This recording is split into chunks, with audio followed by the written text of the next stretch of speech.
Saudara-saudara, kadang-kadang inilah ya, bahasa perbuatan sangat besar pengaruhnya dalam menciptakan keharmonisan di rumah tangga. Pacaran mah manggilnya yang, mau kemana yang? Udah endah aja udah. Begitu berumah tangga masih indah kakanda. Punya anak satu, bapaknya anak-anak. Punya anak dua, bapak lo. Sudah 3 anaknya, bapak hilang eluh manggilnya.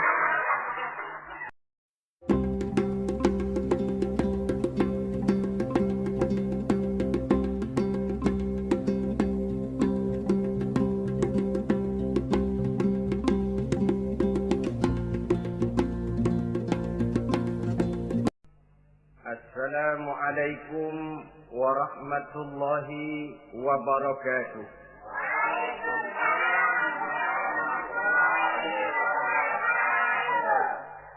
Bismillahirrahmanirrahim. Alhamdulillahi rabbil alamin. Wassalatu wassalamu ala asyrafil anbiya'i wal mursalin. Sayyidina wa maulana Muhammadin. وعلى آله وأصحابه المجاهدين الطاهرين أما بعد. Bapak-bapak, ibu-ibu, saudara-saudara kaum muslimin rahimakumullah. Pada pertemuan terdahulu kita telah membicarakan bagaimana memilih jodoh menurut tuntunan agama Islam. Maka pada pertemuan kali ini pembicaraan akan kita tingkatkan kepada bagaimana membina mahligai rumah tangga bahagia dengan menitik beratkan pembicaraan kepada kewajiban bersama baik sebagai suami maupun sebagai istri. Banyak rumah tangga bahagia tercapai apa yang menjadi cita-cita dan tujuan. Tetapi tidak jarang rumah tangga yang tenggelam sebelum sampai ke pantai yang akan dituju. Pada saat-saat perkenalan seseorang dalam usahanya mencari jodoh, dia merasa bahwa pasangannya itulah yang akan memberikan kebahagiaan kepadanya. Hari-hari di mana terjadi pertemuan selalu menjanjikan dan menyanyikan keindahan. Bahkan sehari tak bertemu rasa seminggu, seminggu tidak bertemu rasa sebulan, sebulan tidak ketemu pingsan. Tidak ada tanda-tanda sesuatu itu akan menjemukan. Namun setelah memasuki kehidupan bahtera berumah tangga, baru beberapa bulan saja atau baru beberapa tahun saja, semua impian tadi sirna dan musnah. Bahagia yang disangka, sengsara yang datang menimpa. Keindahan yang diharap, malah kemalangan yang tumbuh. Hal ini disebabkan orang tidak meresapi hikmah daripada kehidupan berumah tangga, tidak menyadari tanggung jawab dan kewajiban yang akan berbuntut tidak timbulnya saling pengertian, dan pada akhirnya tidak akan tumbuh ketenangan di dalam rumah tangga itu. Bukankah kewajiban akan saling memberikan pengertian, pengertian membawa ketenangan, dan ketenangan adalah tangga utama untuk mencapai rumah tangga bahagia. Oleh karena itu kita mulai saja dengan kewajiban sebagai seorang suami di dalam memimpin rumah tangga bahagia ini. Yang pertama, kewajiban seorang suami ialah mempergauli istrinya dengan baik. Setiap suami, manakala selesai dia mengucapkan ijab dan qabul di hadapan tuan pengulu atau tuan khatib, maka ia pun mengucapkan sighat ta'liq yang berisi perjanjian dari seorang suami bahwa ia akan mempergauli istrinya dengan baik, muasyarah bil ma'ruf menurut tuntunan syariat agama Islam. Walaupun janji itu pada zahirnya diucapkan di hadapan tuan pengulu, namun pada hakikatnya itu merupakan janji seorang muslim kepada Allah Subhanahu wa taala. Ini tidak lain Karena nikah dalam pandangan Islam merupakan sesuatu yang sakral, merupakan sesuatu yang suci dan bagian daripada ibadah kepada Allah Subhanahu wa taala. Dalam surah An-Nisa ayat 19, Allah Subhanahu wa taala memberikan bimbingan. Ya ayyuhalladzina amanu la yahillu lakum an tarisun nisaa karha. Hai orang-orang yang beriman, tidak dibolehkan bagi kamu mengambil perempuan secara paksa. Dengan kata lain, pernikahan harus dilaksanakan atas dasar suka sama suka. Tidak ada pihak yang terpaksa dan tidak ada pula pihak yang dipaksa. Kita hidup tidak lagi di satu zaman seperti zamannya Siti Nurbaya. Walaupun barangkali cinta memang bisa timbul setelah pernikahan, tetapi akan lebih baik kalau sebelumnya telah diawali dengan saling kenal mengenal, saling memahami latar belakang masing-masing untuk memudahkan timbulnya saling pengertian. Wala ta'diluhunna litadhhabu bi ba'di ma ataitumuhunna illa an ya'tina bi fahishatin mubayyinah.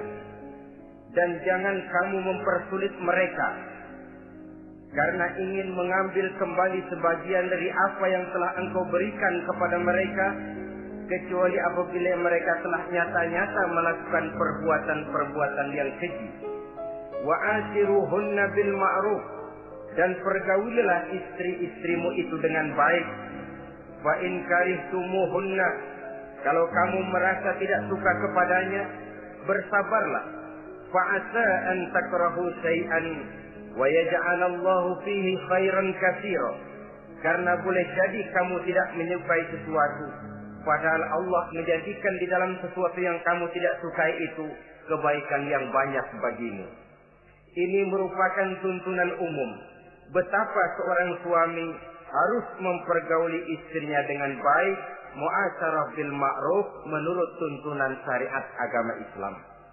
Karena bagaimanapun hak milik seorang suami terhadap istrinya adalah milkul manfaat, milik untuk mengambil manfaat, bukan milkul mutlak seperti seorang memelihara budak umpamanya, yang bisa dihitam putihkan, bisa dijungkir balikan, bisa diperlakukan sekehendaknya. Itu bertentangan dengan tuntunan agama kita. Adalah kewajiban seorang suami mempergauli istrinya dengan baik. Kemudian yang kedua, seorang suami harus menaruh perhatian, menjaga kehormatan, dan bila perlu turut membantu dan menolong pekerjaan istrinya. Menaruh perhatian sampai kepada hal-hal yang kecil sehingga si istri merasa bahwa dia mendapat perhatian. Ada dia mengadu, ada tempat dia melarikan persoalan, ada tempat dia bercerita. Sejak dari tingkah laku, berpakaian, berperhiasan, make up, dan lain sebagainya. Karena tanpa ada perhatian dari seorang suami, biasanya istri akan menjadi malas, baik untuk bersolek, baik untuk membina dan mengatur rumah tangga, dan lain sebagainya.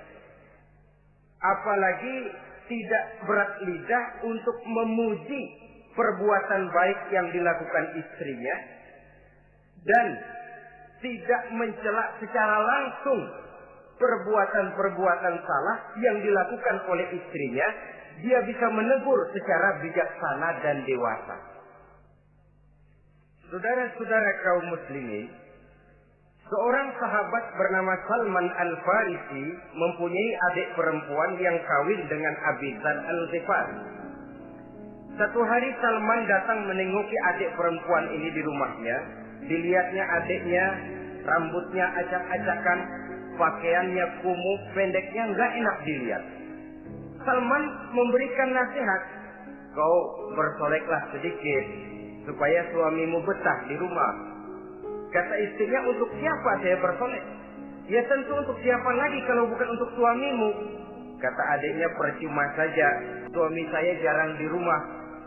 Kemana? Di masjid terus.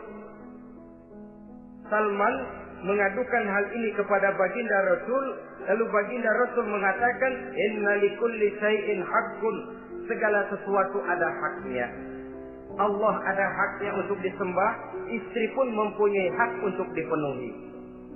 Melalaikan salah satu hak berarti melakukan kezaliman. Di sini kita melihat fungsi karena kurangnya perhatian Abi Dzar Al-Ghifari terhadap istrinya akan mengakibatkan kemalasan si istri untuk mendandani dirinya sendiri. Dengan mendapat perhatian, apalagi tidak berat lidah, maka kegairahan dalam kehidupan berumah tangga rasa-rasanya akan sangat mudah terwujud. Kalau suaminya bersolek, kalau istrinya bersolek, kata suaminya, kau memang pandai milih warna. Walaupun barangkali warnanya norak betul. Tapi kalau pada saat itu seorang suami jujur, kan akan timbul pertengkaran. Kadang-kadang istri bersolek, suami apa katanya? Lu sih dandan mangga dandan sama. Ini kan sudah tidak menghargai, tidak menaruh perhatian. Udah dah, dandan gak dandan sama, gue kenyang melihatnya. Saudara hadirin yang saya muliakan, tidak menaruh perhatian, sehingga si istri merasa tidak diperhatikan. Nah kalau sudah tidak diperhatikan, lihat saja, jangankan dalam contoh seperti berumah tangga, apa saja. Seorang anak kalau sudah tidak merasa diperhatikan oleh orang tuanya, dia akan sewenang-wenang. Begitu juga seorang pegawai kalau sudah tidak merasa diperhatikan oleh atasannya, semaunya kerja. Pun seorang istri kalau dia merasa sudah tidak diperhatikan oleh suaminya, akibatnya dia akan dandan semaunya, dia akan ngurus rumah tangga semaunya, dia akan memasak masakan semaunya. Nah kalau sudah semaunya begini, alamat tidak akan ada keharmonisan di dalam kehidupan rumah tangga itu sendiri. Suami yang baik sangat menaruh perhatian kepada istrinya, dari hal yang kecil sampai pun kepada yang sebesar-besarnya. Tapi tidak berarti nyeleneh. Apa itu nyeleneh? Menaruh perhatian bukan selalu mau ingin tahu. Jangan lantas suaminya yang beliin bedak, suaminya yang beliin. Itu nyeleneh namanya. Overacting, terlalu berlebih-lebihan sampai kepada sesuatu yang tidak pada tempatnya.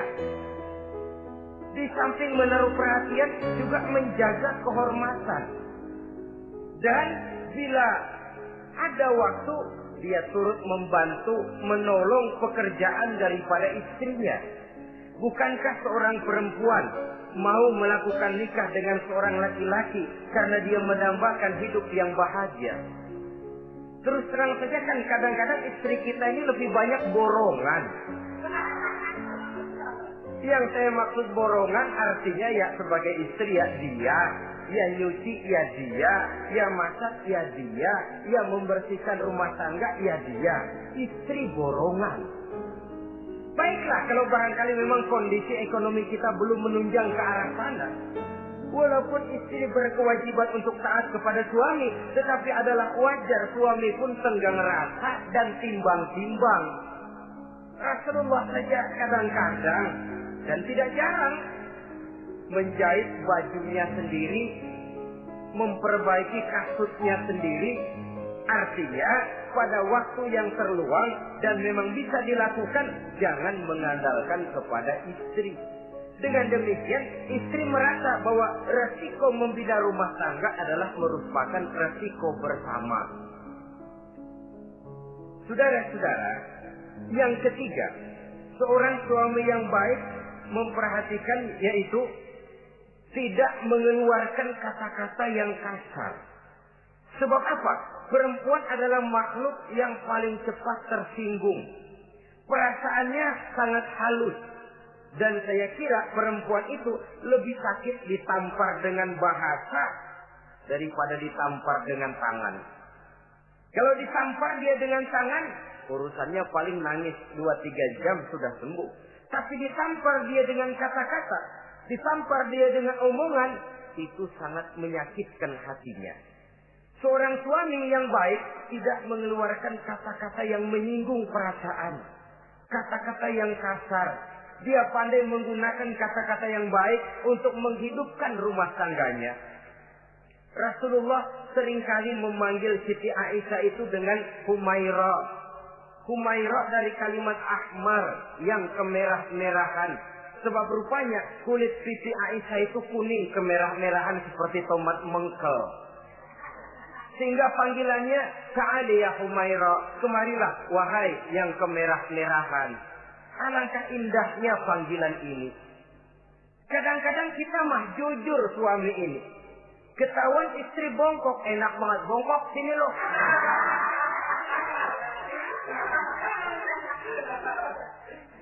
Jujur tapi nyakitin. Saudara-saudara, kadang-kadang inilah ya, bahasa perbuatan sangat besar pengaruhnya dalam menciptakan keharmonisan di rumah tangga. Pacaran mah manggilnya yang, mau kemana yang? Udah endah aja udah. Begitu berumah tangga masih indah kakanda. Punya anak satu, bapaknya anak-anak. Punya anak dua, bapak lo. Sudah 3 anaknya, bapak hilang eluh manggilnya. Panggilan ini mengalami pergeseran. Nah begitu juga suami.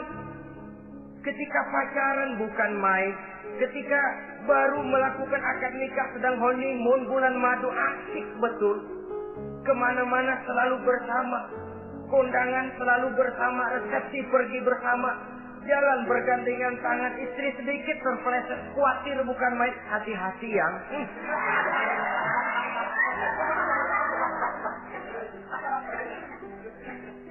Sudah anak 3, istri ngajak kondangan, kata suami, lo pergi duluan aja dah.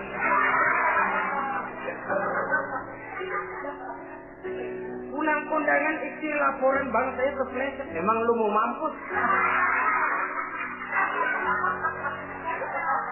Kejam betul. Hilang panggilan yang tadinya begitu mesra. Saudara hadirin yang saya muliakan, ini kata-kata.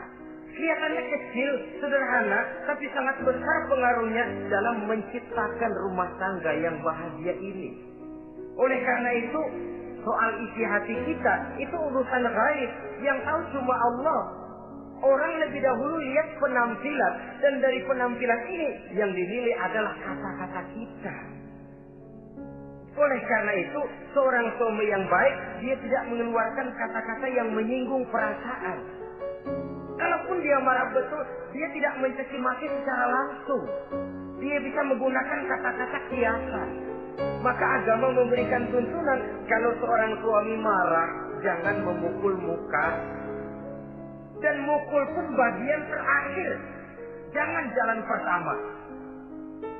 Kadang-kadang ada juga loh Pak, suami marah sama istri persis ambil gebugin maling. Aduh, gelebuk gak karuan.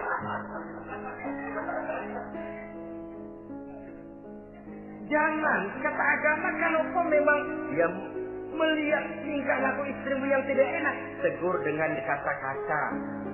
Lemah lembut tidak bisa, sedikit keras. Sedikit keras masih nekat, bentak pun tidak bisa juga, pisah tempat tidur masih tidak bisa juga, pukul, jangan mukanya, bagian lain dari tubuh, itu pun tujuannya bukan untuk menyakiti, tapi untuk mendidik.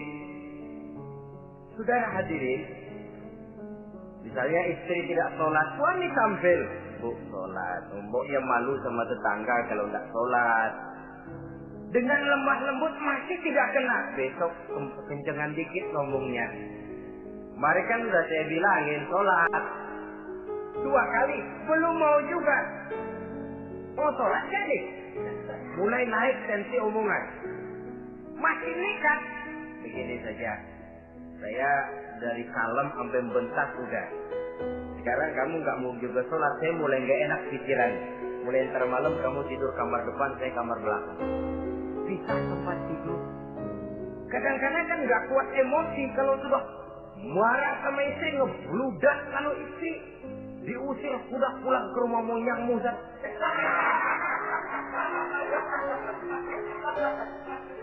Kata agama jangan, kita tempat tidur saja.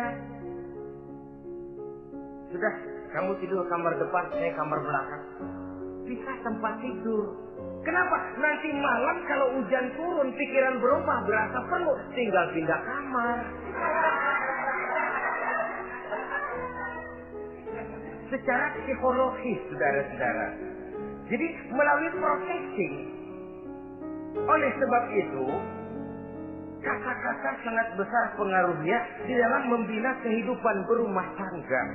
Seorang suami yang baik tidak mengeluarkan kata-kata yang bisa menyinggung istrinya. Sebaliknya, istri pun demikian. Tidak mengeluarkan kata-kata yang bisa menyinggung perasaan suaminya. Sebab lebih dosa besar kata-kata suami istri yang menyinggung suaminya, walaupun sama dosanya ya. Tapi lebih besar ketersinggungan seorang suami ketimbang seorang istri ini. Namun agama memberikan tuntunan suami lebih dahulu yang diajarkan. Jangan mengeluarkan kata-kata yang bisa menyinggung perasaan. Baik itu menyangkut dandanan istri, caranya pakaian, caranya jalan, ataupun masakannya. Masakannya sekalipun tidak kita sukai, ya ndak usah. Misalnya sayur keasinan, begitu dicobain menteleng mata pelatat, melotot keasinan. Ndak usah lantas tolak pinggang, lu masak melotot ya. Ndak usah. Saudara hadirin yang saya muliakan, jadi itu dari segi masakan. Dari segi pakaian, umpamanya istri kita berpakaian tidak sesuai dengan tuntunan agama, cukup kita bisa berkata, pakaianmu sebenarnya bagus, motifnya, potongannya, kainnya, cuma mbok kok kelihatannya kok potongan badanmu kok kelihatan betul dengan terbungkus pakaian seperti itu. Alangkah lebih baiknya, nah dengan demikian istri nggak terlalu tersinggung. Daripada sudah dandan bagus-bagus, lalu istri suami ngobrol kata yang gak enak. Bagus lo kayak nangka dikrosorin.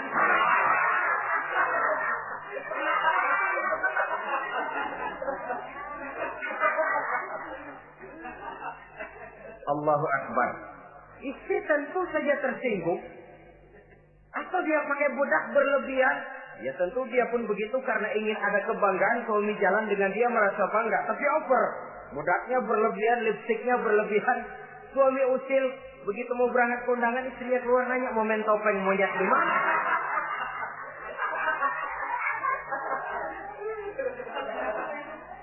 Tentu dia akan tersinggung karenanya.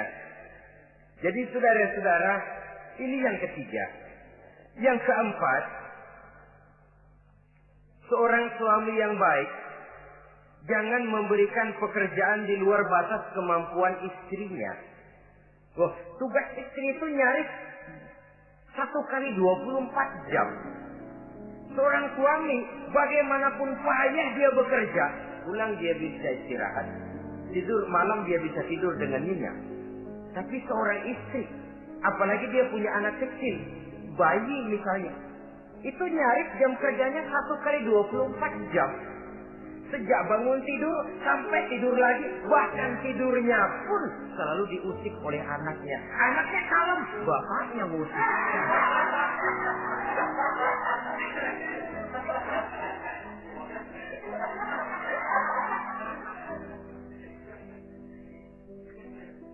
Jadi jangan memberikan pekerjaan di luar batas kemampuan. Kata pepatah, "Iza aradta an tuta'a fasal ma yusaqa." Apabila kamu ingin ditaati, perintahkan apa yang orang mampu mengerjakan. Jadi kalau kita memerintahkan seseorang untuk melaksanakan sesuatu yang dia jelas tidak mampu, itu artinya sama dengan kita tidak ingin ditaati oleh orang itu. Bukan dia tidak mau taat, jenis pekerjaan yang kita berikan di luar batas kemampuannya. Nah kalau sudah begitu, tentu saja lalu ketaatan akan menurun jadinya. Tadi sudah saya katakan, kadang-kadang istri kita ini istri borongan. Dalam arti, ya dia masak, ya dia nyuci, ya dia ngepel, ya dia ngejemur, ya dia ngetrika. Borongan. Terlalu berat tugasnya. Oleh karena itulah seorang suami yang baik, dia harus tenggang rasa, timbang diri, tidak memberikan pekerjaan yang di luar batas kemampuan daripada istrinya. Kalau tidak mampu karena merasa dimanjakan oleh istri suaminya, karena merasa dapat angin dimanjakan, mestinya mampu, lalu berpura-pura tidak mampu. Apalagi istrinya suaminya sedikit-sedikit mau menolong dia. Jadi posisi ini nanti bisa berbalik. Karena terlalu memanjakan istri bisa membludak. Akhirnya suami yang nyuci, suami yang ngerika, istri tidur. Walaupun tentu saja tidak jelek, tetapi itu sudah overacting namanya. Saudara hadirin yang saya muliakan, itu yang keempat. Yang kelima, kewajiban seorang suami yang baik, ia mencukupkan belanja rumah tangga. Cukup itu relatif. Cukup menurut ukuran standar kemampuan kita. Sebab kemauan kita mungkin tidak terbatas. Tapi kemampuan kita yang terbatas. Kalau kemampuan ini bisa kita ukur dengan kemampuan, insya Allah kita cukup. Dan pernah saya katakan, orang kaya adalah orang yang hidupnya paling cukup. Salah kalau kita berkata orang kaya itu yang rumahnya gedung bertingkat. Tidak betul orang kaya itu yang mobilnya 5, yang gajinya jutaan, yang kebunnya lebar, yang pabriknya luas. Tidak. Orang kaya, orang yang hidupnya cukup. Orang miskin, orang yang selalu merasa kurang. Jadi kalau ingin jadi orang kaya, resepnya gampang sekali. Cukup dengan apa yang diberikan Allah, kita sudah kaya. Tapi kalau ingin miskin, maka bukalah mata selebar-lebarnya. Bagaimanapun banyak nikmat Allah diberikan kepada kita, tidak pernah ada rasa cukupnya. Dikala itu akan tertanam sifat kemiskinan dalam diri. Maka ukuran cukup ini yang relatif. Jadi kalau kita memang ekonomi menengah ke bawah, jangan ingin cukup seperti halnya ekonomi menengah ke atas. Nah, saudara-saudara, di samping belanja rumah tangga yang menyangkut makan, minum, pakaian dan sebagainya, bila ada kelebihan rezeki juga perhiasan untuk istri. Karena istri itu zinatul hayatid dunia, perhiasan hidup di dunia. Jangan lalu berat hati, kan suami yang peras keringat banting tulang pergi pagi pulang sore. Mestinya suami dulu dong cukupi pakaiannya. Betul, kelihatannya memang begitu, tapi jangan lupa istri kita bagian daripada hidup kita. Baik dia dilihat orang, baik kita disebut orang. Jelek dia dipandang orang, jelek juga kita disebut orang. Dia adalah bagian daripada kehidupan kita. Orang kan sering bilang tuh, Bu Ano, kenapa? Gue gerah banget lihatnya. Emang kenapa? Emang kenapa dia? Ke pasar pakai kutang doang.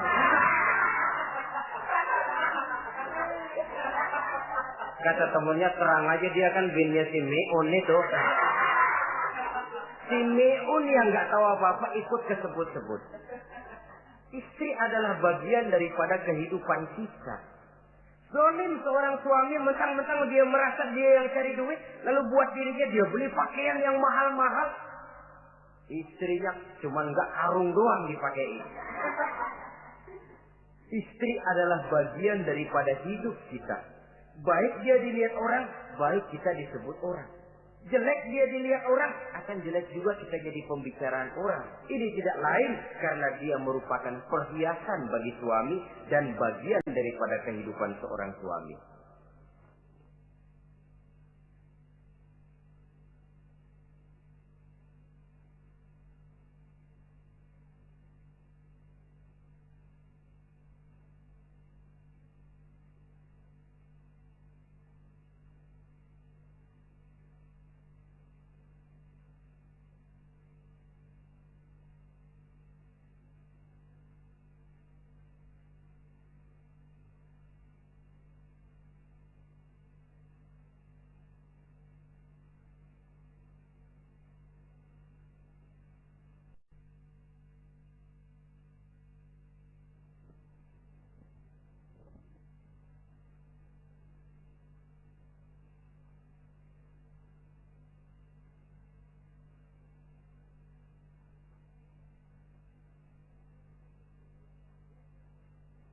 adalah satu perbuatan zalim misalnya.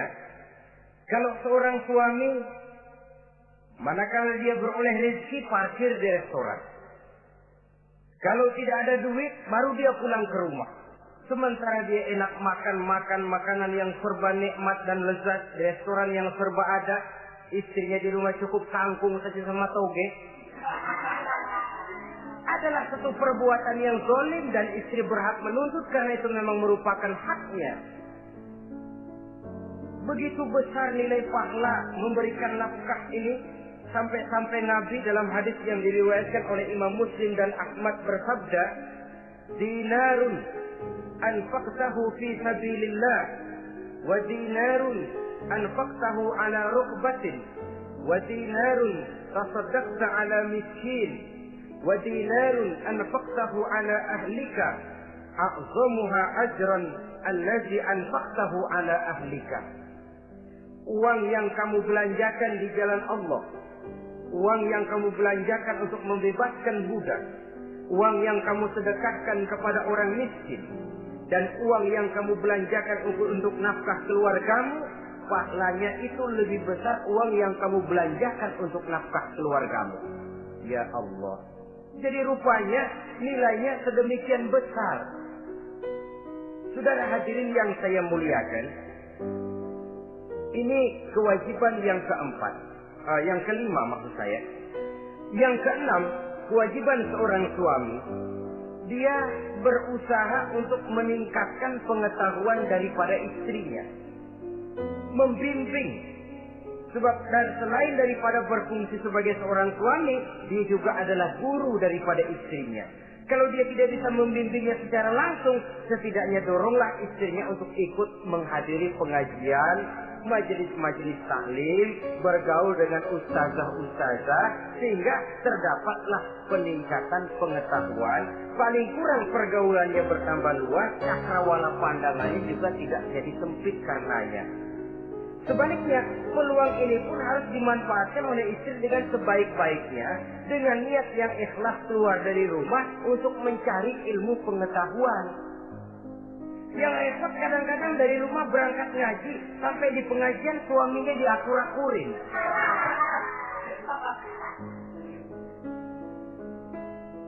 Atau tetangganya jadi bahan gunjingan. Ngajinya cuma setengah jam, ngomongin orangnya sejam setengah. Ini malaikat bingung, kacau amat ya orang. Ini yang kadang-kadang menimbulkan hal-hal yang negatif. Padahal keluarnya dari majelis taklim, keluarnya dari pengajian. Tapi karena di pengajian yang dilihat adalah gelang temennya, anting temennya, rantai temennya, lalu walaupun nggak tahu belaga, tahu baru dapat berita burung, katanya si Ano, oh iya Ano.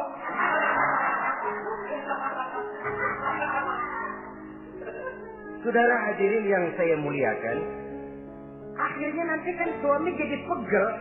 Kok disuruh ngaji bukan mikir benar, pulang malah gua digonggong-gonggong minta gelang, bagaimana? Rupanya tidak memanfaatkan peluang yang diberikan itu seperti yang seharusnya.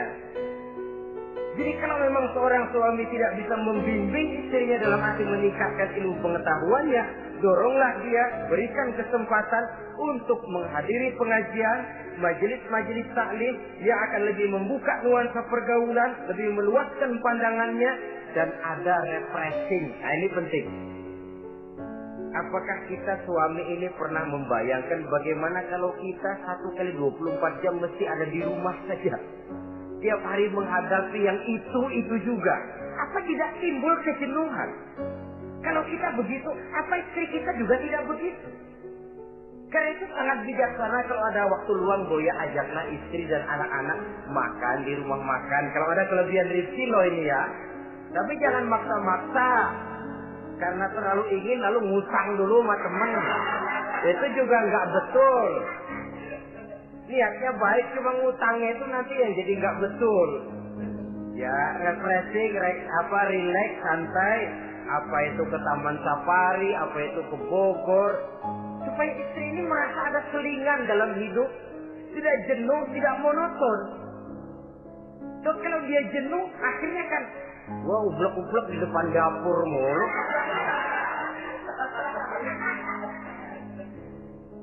Saudara hadirin yang saya muliakan, kejenuhan ini pada suatu saat kan akan meledak. Nah, kalau meledak tanpa tersalurkan, dia akhirnya akan mencari saluran sendiri. Iya kalau positif, kalau negatif, inna lillah wa inna ilaihi raji'un jadinya. Oleh karena itu, seorang suami yang baik berkewajiban meningkatkan pengetahuan istrinya. Sebab boleh jadi istri tidak melaksanakan kewajiban karena tidak tahunya. Nah, kalau istri nggak tahu, jangan digoblok-gobloki. Mestinya dibimbing, diberikan kesempatan ngaji. Kamu sih disuruh gini aja kok nggak bisa, memang goblok aku nih. Memang bukan dibimbing malah digoblok-gobloki. Lalu istri kan apa ya? Bahasa Prancisnya nelongso. Apa nelongso? Narik diri. Apa katanya? Gue tahu lu goblok, lu ngapa kawin sama gue? Nah.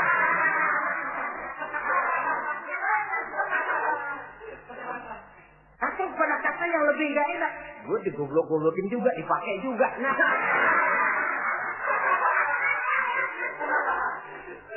Kan lebih gak enak lagi tuh.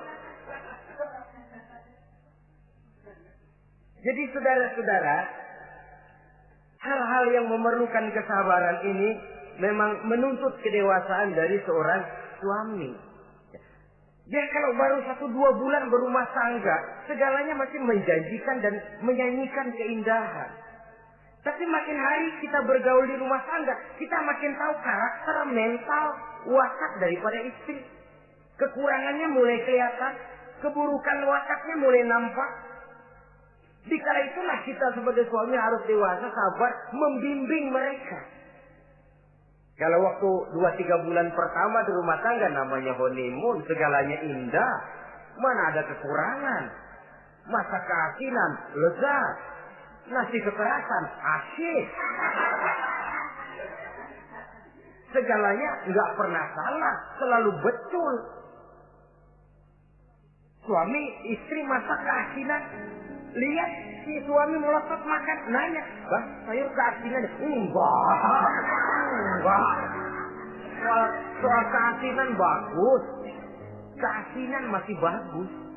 Kenapa? Udah endah aja. Tapi mampukah ini bertahan?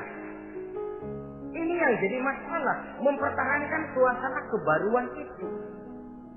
Saudara hadirin yang saya muliakan, yang ketujuh, kewajiban suami ini, suami yang baik memberi kesempatan kepada istri untuk nengok, bersilaturahmi dengan orang tuanya, kerabatnya, atau tetangganya.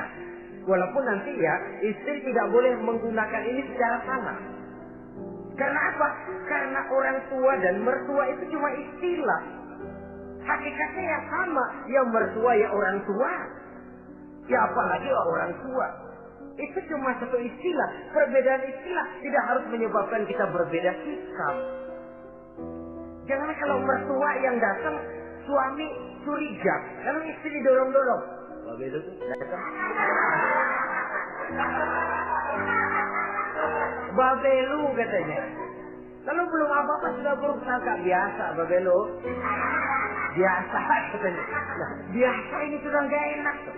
Biasa datang bawa jeruk, pulang minjem duit. Allahu Akbar. Ini kan sudah menanamkan rasa gak enak. Mana akan lebih baik kalau mertua yang datang, suami menyambut lebih dahulu. Tidak akan nampak kecintaannya. Tidak lagi membedakan antara mertua dengan orang tua karena itu cuma sekedar istilah.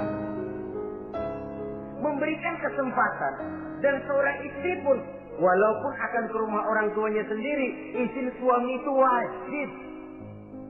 Jangan merasa, saya kan mau ke rumah orang tua sendiri, kepada orang tua kan ibadah, wajib, betul. Tapi setelah punya suami, ranking pertama suami. Bukankah saudara pernah dengar satu riwayat, seorang sahabat akan pergi jihad di jalan Allah, perang membela agama. Ketika akan berangkat dia pesan sama istrinya, aku mau perang, membela agama. Aku pesan, kalau aku belum pulang ke rumah, kau jangan keluar rumah. Baik bang, berangkatlah si suami dengan iringan doa istrinya. Nah, ini istri yang baik ya. Suami pergi kantor, istri doa. Di situ letak kerjasama. Suami buka warung, istri sembahyang duha. Di situ letak kerjasama. Ya Allah, kata istri dalam doanya itu, mudahkan rezeki suami saya. Kalau memang rezekinya masih di langit, turunin ya Allah. Kalau masih terpendam di perut bumi, keluarkan ya Allah. Kalau masih jauh, dekatkan ya Allah. Ikhlas melepas suami dengan iringan doa.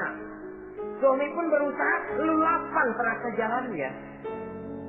Tapi kalau dari berangkat keluar rumah sudah dilepas oleh bemo.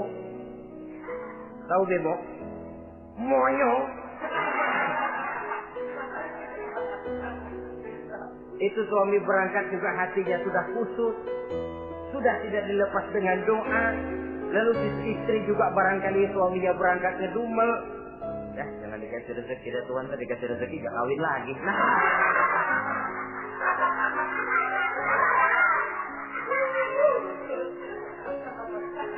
Kalau sudah semacam ini yang terjadi, bukankah masing-masing yang berangkat pikiran kusut, yang melepas pun pikiran gak enak jadinya. Di situ letak kerjasama. Saudara hadirin, setelah suaminya ini pergi, datang utusan dari orang tua si istri tadi.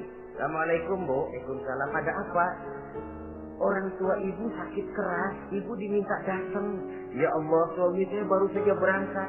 Istri suami saya bilang kalau dia belum pulang perang, saya nggak boleh keluar dari rumah. Tolong sampaikan maaf saya kepada orang tua saya belum bisa datang karena suami saya pesan begitu. Pulang putusan ini. Besok balik lagi, gimana?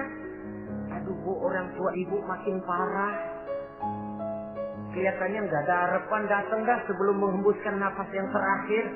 Suami saya belum pulang, saya nggak berani keluar rumah sebab begitu pesannya. Sudah, pulang saja. Saya ikut doa, mudah-mudahan orang tua cepat sembuh. Besoknya hari ketiga utusan ini datang lagi. Bagaimana? Sudah meninggal Bu.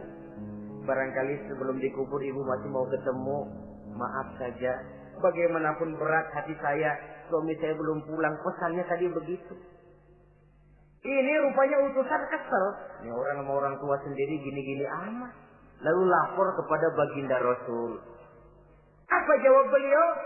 Baginda Rasul malah berkata, dosa orang tua yang meninggal ini sudah diampuni oleh Allah karena dia mempunyai anak perempuan yang begitu taat kepada suaminya. Allahu Akbar. Jadi ketaatannya kepada suaminya ini diberikan satu ganjaran oleh Allah mengampuni dosa orang tuanya yang sudah meninggal ini.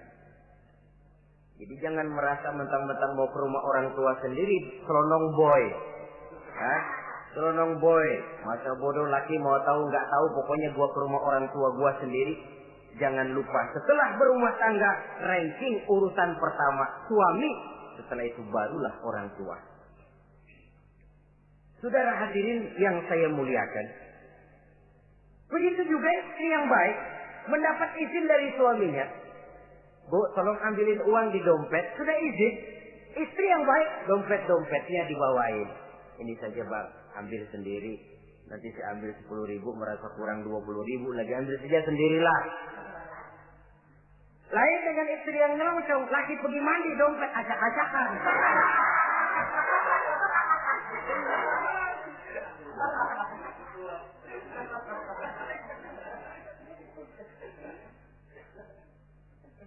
Saudara hadirin yang saya muliakan, baik silaturahmi itu kepada orang tua atau kerabat, famili, andai tolan, keluarga lain, ataupun tetangga. Tetangga itu perlu sepanjang dia menghasilkan nilai-nilai positif. Karena memang kita makhluk bermasyarakat. Yang tidak boleh kalau dengan bertetangga itu lalu menghasilkan hal-hal yang negatif. Saudara hadirin, yang ke-8, seorang suami yang baik wajib bersikap lapang dada dan sabar menghadapi kekurangan-kekurangan yang ada pada istrinya. Lapang dada dan sabar. Sebab memang membangun manusia itu lebih sulit dari membangun jembatan. Kalau memperbaiki jembatan mungkin seminggu 2 minggu selesai. Tapi memperbaiki watak seseorang memerlukan waktu lama. Prosesnya diperlukan kesabaran, sikap lapang dada dan sebagainya. Seorang suami harus bersikap lapang dada dan sabar menghadapi kekurangan-kekurangan yang ada pada istrinya. Dan kekurangan-kekurangan itu tidak harus dia ceritakan kepada yang lain. Kan ada toh kadang-kadang suami kalau ngobrol sama temennya, kekurangan istrinya jadi topik diskusi. Jadi gue payah banget dah. Lu nggak ada yang nanya, istrinya dipayahin di mana-mana. Kayaknya nggak malu. Mengorek air sendiri kan menepuk air di dulang, toh itu artinya. Kalau aib istri kita ceritakan di mana-mana, bukankah artinya kita juga menceritakan aib kita sendiri? Karena istri bagian daripada kehidupan kita. Sebagaimanapun seorang istri tidak wajar menceritakan aib dan kekurangan suaminya di mana-mana. Malah dia harus menutupi. Malah kelemahan-kelemahan dan kekurangan suaminya harus dia jaga. Dia tetap bangga. Di mata saya suami saya adalah Arjuna yang tidak punya kekurangan apa-apa. Kalaupun orang bawakan berita, tidak betul itu. Walaupun hatinya panas, tapi dia masih bisa menunjukkan wajah yang sejuk, senyum dalam hati yang panas. Sebab saudara-saudara, apabila kita tidak punya filter, ini kadang-kadang kita mau senang, kita bisa dibakar oleh yang lain. Tapi kalau ada filter, kita bisa menyaring, goyah masa iya. Sehingga dengan demikian, sikap lapang dada dan kesabaran ini, walaupun diutamakan adalah merupakan kewajiban suami, juga sekaligus merupakan imbangan daripada si istri. Nah, kemudian yang ke-9, seorang suami wajib berpenampilan bersih dan rapi di hadapan istrinya. Hingga tanpa anggun. Anggun ini lalu menimbulkan wibawa. Nah, dari wibawa lahir rasa hormat. Tapi kalau suami di depan istrinya kelihatan butut, rebek, jelek, belek,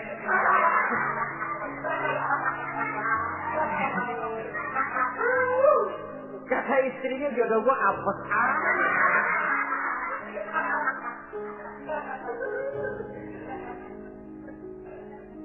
Tidak akan timbul kewibawaan. Nah kalau sudah tidak timbul wibawa, ya bagaimana si istri itu akan merasa dia wajib taat kepada suami. Saudara hadirin yang saya muliakan, jadi ternyata penampilan bukan cuma kewajiban istri, seorang suami juga harus mengimbangi itu.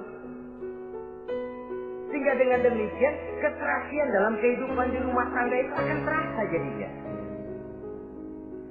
Nah inilah pada prinsipnya kewajiban daripada suami. Lalu kemudian apa kewajiban istri? Yang pertama, saudara-saudara, terutama ibu-ibu tentu, istri itu berkewajiban untuk taat dan patuh kepada suaminya. Sepanjang perintah suaminya itu tidak untuk bermaksiat kepada Allah. Jangankan amalan yang mubah, amalan yang sunnah saja tidak diizinkan oleh suami, masih dikerjakan oleh istrinya. Dosa. Itu amalan sunnah. Misal saja ini ya. Suami kebetulan ngambil cuti. Hari Senin ada di rumah. Begitu malam Senin, kata si istri, "Bang, besok kan hari Senin, saya mau puasa sunnah." Karena istrinya santri, biasa puasa Senin Kemis. Kata suaminya, "Lu tega amat, gua tumben perek Senin. Senin ada di rumah lalu mau puasa, gua lu suruh ngapain?" Umpamanya lo ya, umpama.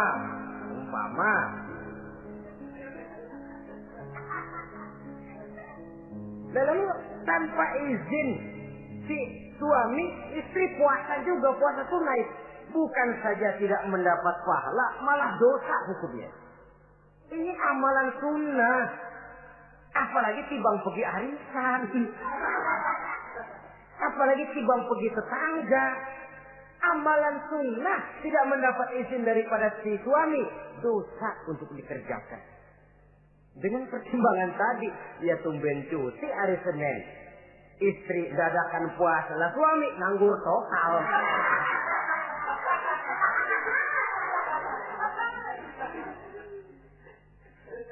Saudara hadirin yang saya muliakan, Nabi bersabda, ayyuma imra'atin matat wa zawjuha anha radin illa dakhalatil jannah. Apabila seorang istri, seorang perempuan meninggal dunia, suaminya ridho kepadanya, maka perempuan itu pasti masuk surga. Ini artinya kalau seorang perempuan meninggal dunia, ya dia tukang ngaji, ya puasa Senin Kemisnya rajin, ya sujudnya hebat, tapi dia meninggal suaminya enggak ridho, pintu surga belum dibukain sampai suaminya ridho kepadanya. Ini begitu besar kewajiban untuk taat. Nah, di sini suami wajib ngimbangi.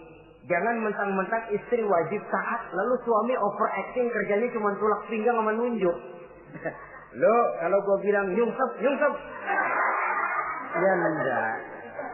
Contoh dari baginda Nabi tadi sendiri kok, beliau itu menjahit bajunya, memperbaiki kasusnya. Yang bisa, ya kerjakan, nggak usah ngandeli. Saudara hadirin, yang kedua, seorang istri berkewajiban untuk memperlihatkan budi pekerti yang baik kepada suaminya. Nah, budi pekerti itu yang baik yang bagaimana? Yang diisyaratkan oleh Nabi. Apa kata beliau? Khairun nisa, perempuan yang baik ialah man sarratka iza absorta, yaitu yang mengembirakan kamu apabila kamu memandang kepadanya. Satu, ini termasuk budi pekerti yang baik. Apabila dipandang oleh suaminya, dia pandai menyenangkan, menggembirakan hati suaminya. Jadi, tolong ibu-ibu, jadilah istri yang siap pakai. Nah, itu tuh. Itu istilahnya. Anytime already, standby. Ya. Apabila dipandang, dia sanggup menggembirakan hati suaminya. Suami pulang dari pasar dagang rugi, istrinya tampil. Itulah bang, romantikanya dagang. Mboya sekali-sekali rugi. Apa mboya selalu untung? Gelombang laut saja pasang surut. Nah, suami kan merasa ada air penyejuk. Ini termasuk menggembirakan. Jangan suami sudah pulang dari pasar rugi, wikul panjang, ngos-ngosan sampai rumah istri kerama. Lasar lu laki goblok. Dagang pakai rugi. Ini kan suami sudah di pasar rugi, sampai rumah digoblok-goblokin. Nah itu nanti ya efeknya, suami itu kalau sudah istri nggak menyenangkan hatinya di rumah, si suami itu kena penyakit ya, istilah sekarang ini penyakit broken home. Nah penyakit nggak betah di rumah. Mestinya dia kumpul di rumah, lah dadakan di pos antik jam ongkok. Sampai subuh lagi, sampai subuh. Sampai subuh. Saudara hadirin yang saya muliakan, pandai menggembirakan, menjadi penghibur. Usaha suami gagal, dagangnya rugi, gairahnya bekerja menurun. Di saat itu istri tampil jadi pengimbang yang baik. Sehingga dengan demikian istri suami lalu merasa ada sedikit air penyejuk. Apabila dipandang, dia pandai menyenangkan hati suaminya. Bagus kalau seorang istri pada saat ada suaminya di rumah dia berdandan, dan suaminya tidak di rumah dia apa adanya. Dan keliru besar, sebab dandannya seorang istri dengan niat untuk menyenangkan hati suaminya merupakan ibadah. Saudara hadirin, ciri yang kedua dari budi pekerti yang baik seorang istri itu apa? Wa tuti'aka iza amarta. Kalau diperintah, dia taat kepadamu. Diperintah, dia taat sepanjang perintah itu tidak untuk bermaksiat kepada Allah. Yang ketiga lagi cirinya, watahfazu ghibataka fi nafsiha wa malika. Dia dapat menjaga diri baik pada waktu kamu tidak ada, baik menjaga dirinya sendiri ataupun menjaga hartamu. Tidak menggunakan kesempitan di dalam kesempitan. Ini ciri dari budi pekerti. Yang ketiga, sekarang kewajiban seorang istri dapat mengatur rumah tangga dengan baik dan rapi. Loh, mengatur rumah tangga itu kan tidak perlu biaya yang mahal-mahal. Asal ditempatkan pada tempat yang serasi, komposisi warna yang cocok, tidak perlu perhiasan yang mewah-mewah. Orang lalu terkesan, rumahnya ini sejuk ya. Kenapa? Tata ruangannya kok enak dilihat, apik. Gak karena mentang-mentang semua kepengen dilihat orang, semua ditaruh di ruang tamu. Sampai tempayan piring naik ke ruang tamu semua. Walaupun mahal, tapi kalau tidak pada tempatnya kan orang lalu, ini kok terlalu amat ya. Dapat menata. Dan menata ini tentu karena pergaulan. Saudara hadirin yang saya muliakan, sehingga dengan demikian ada suasana kebetahan. Orang di rumah itu merasa seperti, itulah yang dikatakan Nabi, baiti jannati, rumah tanggaku laksana surga bagiku. Laksana kebun, tempat di mana kita melepaskan lelah, tempat di mana kita menemukan ketenangan, tempat di mana kita menemukan refreshing dari segala kejenuhan dan kelelahan akibat tugas-tugas yang kita hadapi, baik di kantor, di tengah masyarakat, di pasar dan lain sebagainya. Yang keempat, jangan menambah kesulitan suami. Syukur kalau malah bisa membantunya. Bahwa ada seorang istri yang bekerja itu bagus, asal bisa menjaga diri dan bisa menjaga kepercayaan dan kehormatan daripada suaminya. Dan suami pun yakin bahwa jenis pekerjaan yang dikerjakan oleh istrinya itu tidak bertentangan dengan agama. Tapi malah kalau si suami yang mempekerjakan istrinya, mengeksploitir istrinya, ini zalim. Istrinya yang disuruh kerja, suami ongkang-ongkang kaki di rumah, istrinya yang keras keringat banting tulang. Ya kalau kerja, kalau dikerjain lebih parah lagi. Kan tidak sedikit toh problema rumah tangga semacam ini. Sehingga dengan demikian akhirnya apa? Kendali rumah tangga di tangan istri. Karena istri merasa dia yang cari duit. Istri merasa dia yang berusaha. Kenapa dia tidak mengendalikan rumah tangganya? Dikala itu jatuhlah suami di bawah komando istrinya. Hilang wibawa, hilang karisma, tidak ada ketakutan. Malah akhirnya berbalik. Seolah-olah si suami jadi istri dan si istri menjadi suami. Apalagi di zaman seperti sekarang. Walaupun pekerjaan sulit, tapi mereka yang punya wajah cantik, mudah senyum, gampang bergaul, dan mau obral. Tentu banyak saja lapangan kerja yang nyata-nyata bertentangan dengan agama. Nah, yang terakhir, kewajiban daripada istri ialah hemat, cermat, rajin, dan pandai menyimpan. Kalau dia dibelikan perhiasan oleh suaminya, niatnya tidak lain. Pertama, menyenangkan hati suaminya. Yang kedua, berjaga-jaga kalau nanti ada kesulitan, toh perhiasan ini bisa dimanfaatkan. Tidak untuk show, tidak untuk sombong-sombongan, tidak untuk hebat-hebatan, tapi dua hal yang jadi pilihan utama tadi. Dengan sikap hemat, cermat, rajin, dan pandai ini, menyimpan, memanfaatkan, dan menggunakan, maka nilai ekonomi di rumah tangga insya Allah akan mengalami stabilnya.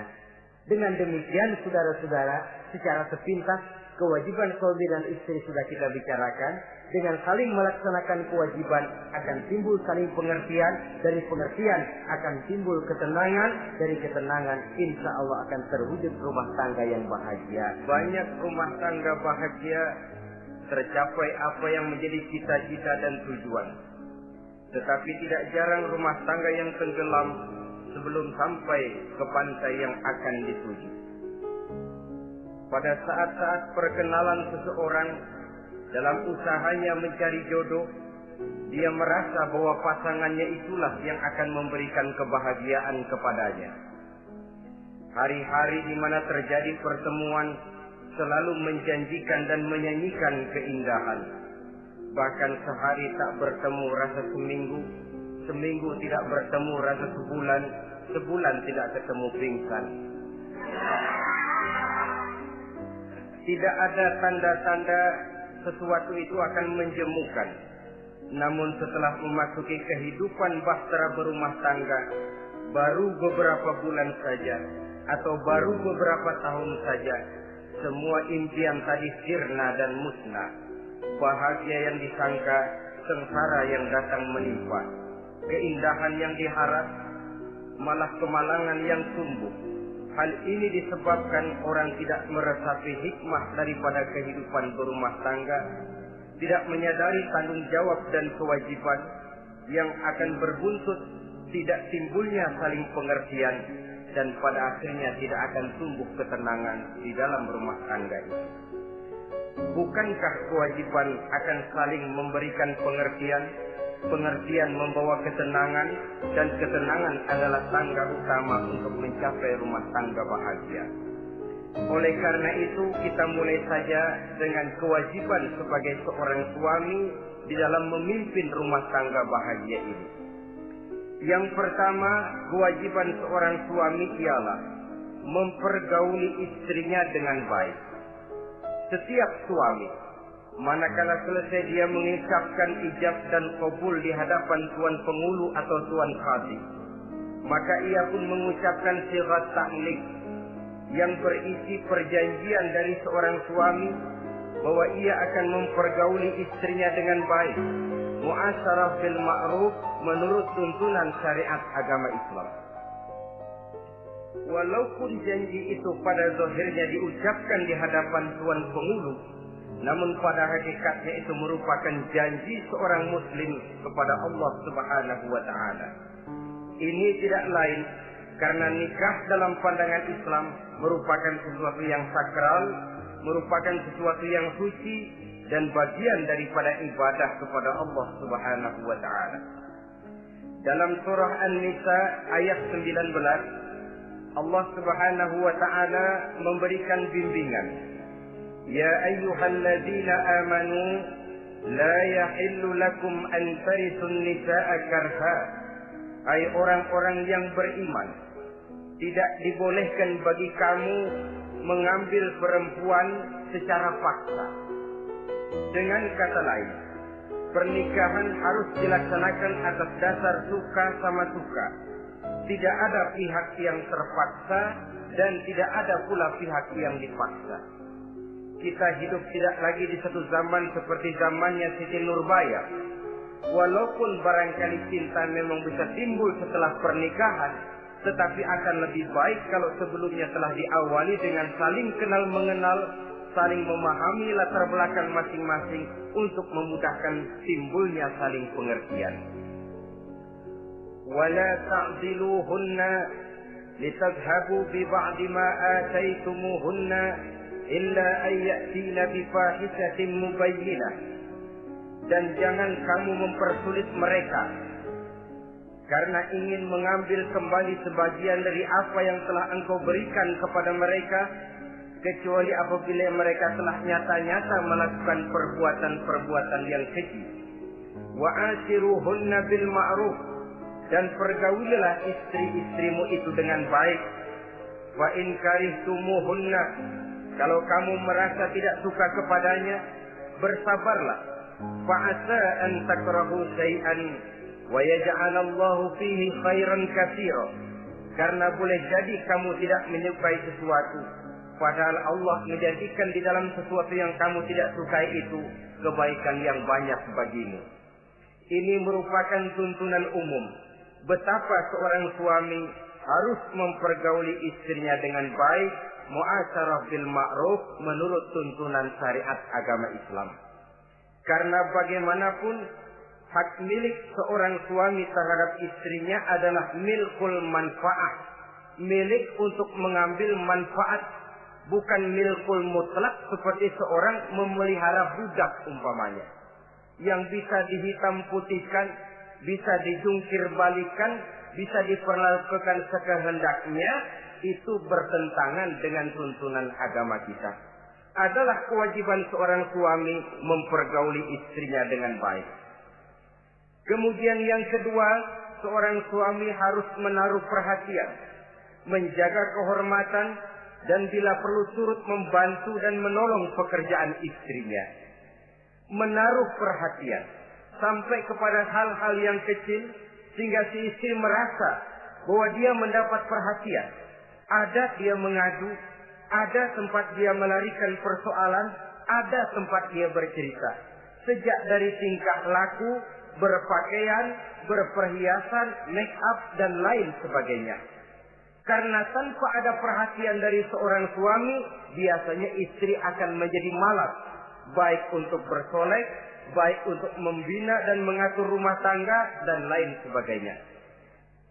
Apalagi tidak berat lidah untuk memuji perbuatan baik yang dilakukan istrinya, dan tidak mencela secara langsung perbuatan-perbuatan salah yang dilakukan oleh istrinya.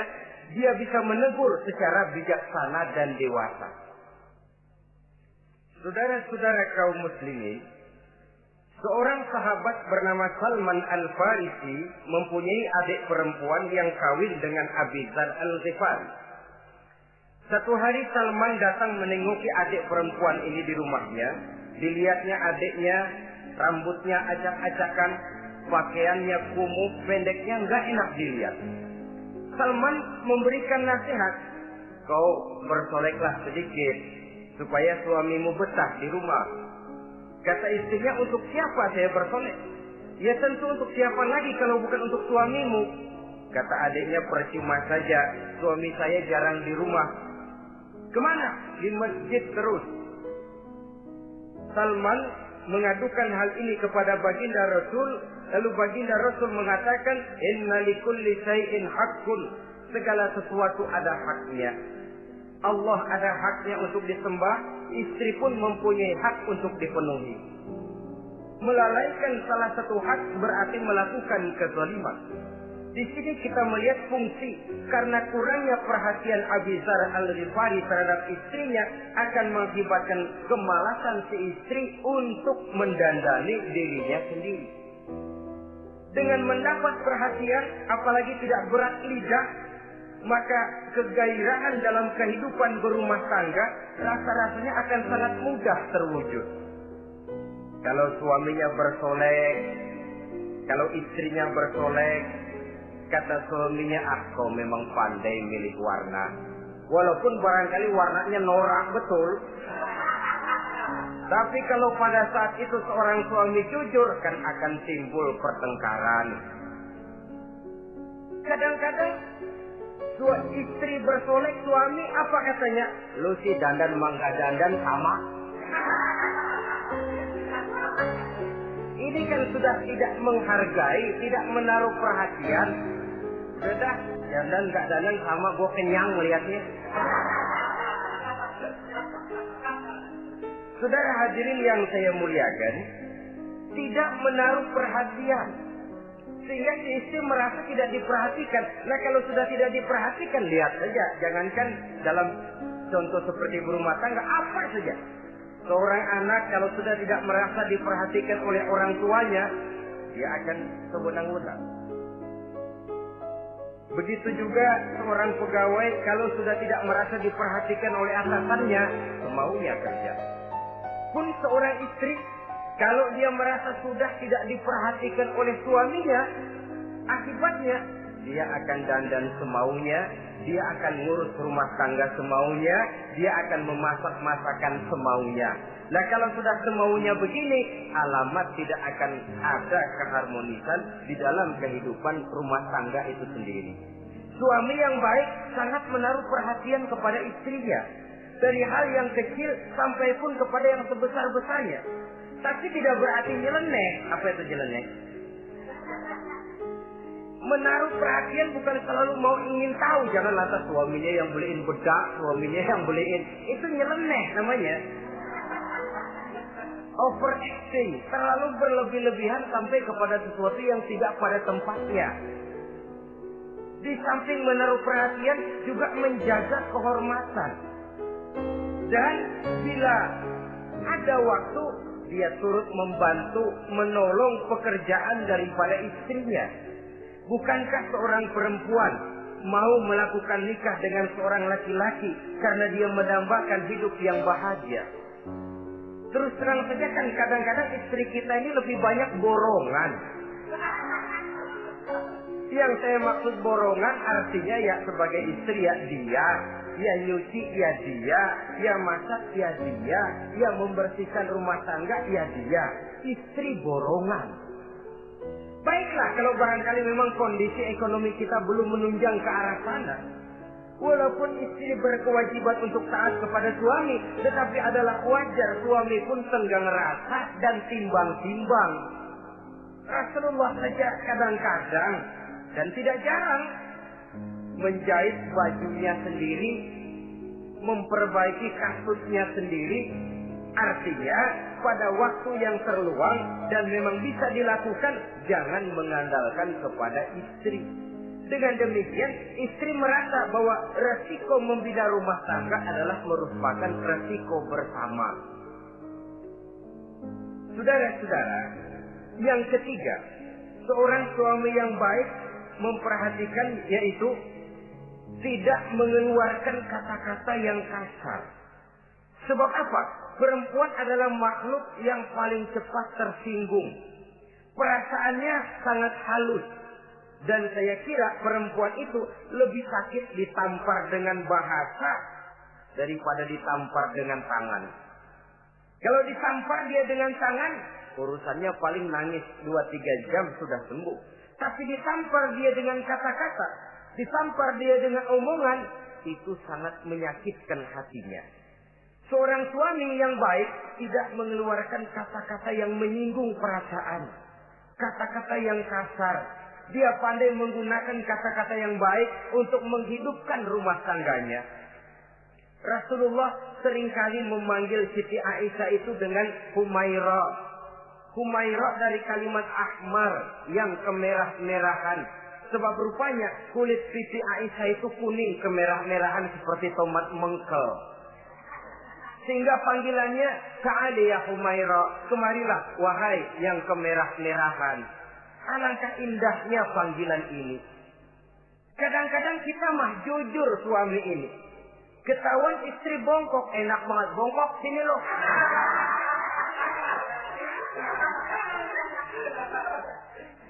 Jujur tapi nyakitin.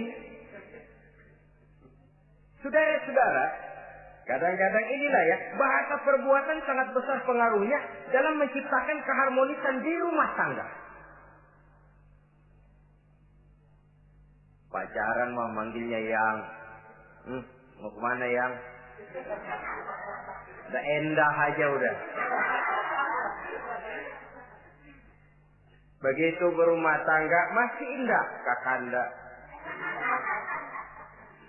Punya anak satu, bapaknya anak-anak. Punya anak 2, bapak lo. Sudah 3 anaknya, bapak hilang eluh manggilnya. Panggilan ini mengalami pergeseran. Nah begitu juga suami. Ketika pacaran bukan main. Ketika baru melakukan akad nikah sedang honeymoon bulan madu, asik betul. Kemana-mana selalu bersama. Kondangan selalu bersama, resepsi pergi bersama. Jalan bergandengan tangan, istri sedikit terpeleset, khawatir bukan main, hati-hati ya.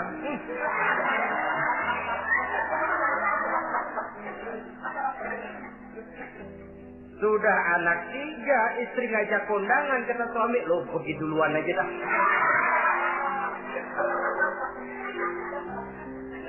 Pulang kondangan, istri laporan, bang saya terpeleset, emang lo mau mampus? Kejam betul. Hilang panggilan yang tadinya begitu mesra. Saudara hadirin yang saya muliakan, ini kata-kata kelihatannya kecil, sederhana, tapi sangat besar pengaruhnya dalam menciptakan rumah tangga yang bahagia ini. Oleh karena itu, soal isi hati kita itu urusan gaib yang tahu cuma Allah. Orang lebih dahulu lihat penampilan, dan dari penampilan ini yang dinilai adalah kata-kata kita. Oleh karena itu, seorang suami yang baik, dia tidak mengeluarkan kata-kata yang menyinggung perasaan. Kalaupun dia marah betul, dia tidak mencaci maki secara langsung. Dia bisa menggunakan kata-kata kiasan. Maka agama memberikan tuntunan, kalau seorang suami marah, jangan memukul muka. Dan mukul pun bagian terakhir. Jangan jalan pertama. Kadang-kadang ada juga loh Pak, suami marah sama istri persis mau ambil gebukin maling. Aduh, lebar, gelebuk, gak karu-karuan.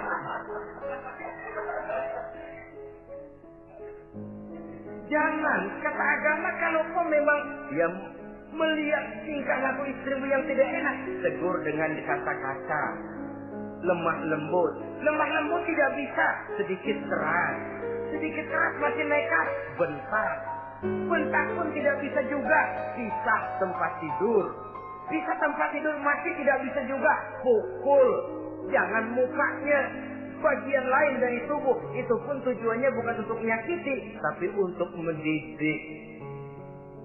Saudara hadirin, misalnya istri tidak sholat, suami tampil, bu sholat, mboknya malu sama tetangga kalau nggak sholat. Dengan lemah lembut masih tidak kena, besok kencengan dikit ngomongnya. Kemarin kan udah saya bilangin sholat 2 kali, belum mau juga. Oh sholat jadi, mulai naik tensi omongan, masih nekat. Begini saja, saya dari kalem sampai bentak sudah. Sekarang kamu nggak mau juga sholat, saya mulai nggak enak pikiran. Mulai ntar malam kamu tidur kamar depan, saya kamar belakang. Pisah tempat tidur.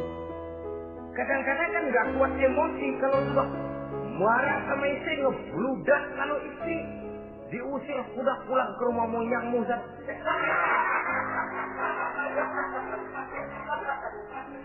Kata agama jangan, kita tempat tidur saja. Sudah, kamu tidur kamar depan, saya kamar belakang. Bisa tempat tidur. Kenapa? Nanti malam kalau hujan turun, pikiran berubah, berasa perlu, tinggal pindah kamar. Secara psikologis, saudara-saudara. Jadi melalui protesting. Oleh sebab itu, kata-kata sangat besar pengaruhnya di dalam membina kehidupan berumah tangga.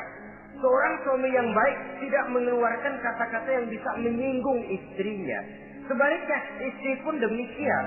Tidak mengeluarkan kata-kata yang bisa menyinggung perasaan suaminya. Sebab lebih dosa besar kata-kata suami istri yang menyinggung suaminya, walaupun sama dosanya ya. Tapi lebih besar ketersinggungan seorang suami ketimbang seorang istri ini. Namun agama memberikan tuntunan, suami lebih dahulu yang diajarkan. Jangan mengeluarkan kata-kata yang bisa menyinggung perasaan. Baik itu menyangkut dandanan istri, caranya pakaian, caranya jalan, ataupun masakannya. Masakannya sekalipun tidak kita sukai, ya ndak usah. Misalnya sayur keasinan, begitu dicobain menteleng mata pelatat, melotot keasinan. Ndak usah lantas tolak pinggang, lu masak melotot ya. Ndak usah. Saudara hadirin yang saya muliakan, jadi itu dari segi masakan. Dari segi pakaian, umpamanya istri kita berpakaian tidak sesuai dengan tuntunan agama, cukup kita bisa berkata, pakaianmu sebenarnya bagus, motifnya, potongannya, kainnya, cuma mbok kok kelihatannya kok potongan badanmu kok kelihatan betul dengan terbungkus pakaian seperti itu. Alangkah lebih baiknya, nah, dengan demikian istri nggak terlalu tersinggung. Daripada sudah dandan bagus-bagus, lalu istri suami ngobrol kata yang gak enak. Bagus lo kayak nangka dikrosorin.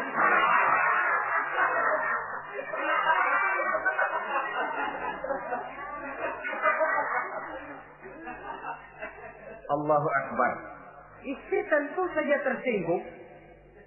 Atau dia pakai budak berlebihan. Ya tentu dia pun begitu karena ingin ada kebanggaan, suami jalan dengan dia merasa bangga. Tapi over. Mudaknya berlebihan, lipstiknya berlebihan. Suami usil, begitu mau berangkat kondangan, istrinya keluar nanya, mau main topeng monyet di mana?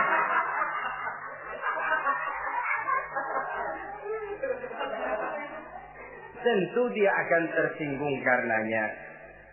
Jadi saudara-saudara, ini yang ketiga. Yang keempat, seorang suami yang baik jangan memberikan pekerjaan di luar batas kemampuan istrinya. Wah, tugas istri itu nyaris 1 kali 24 jam.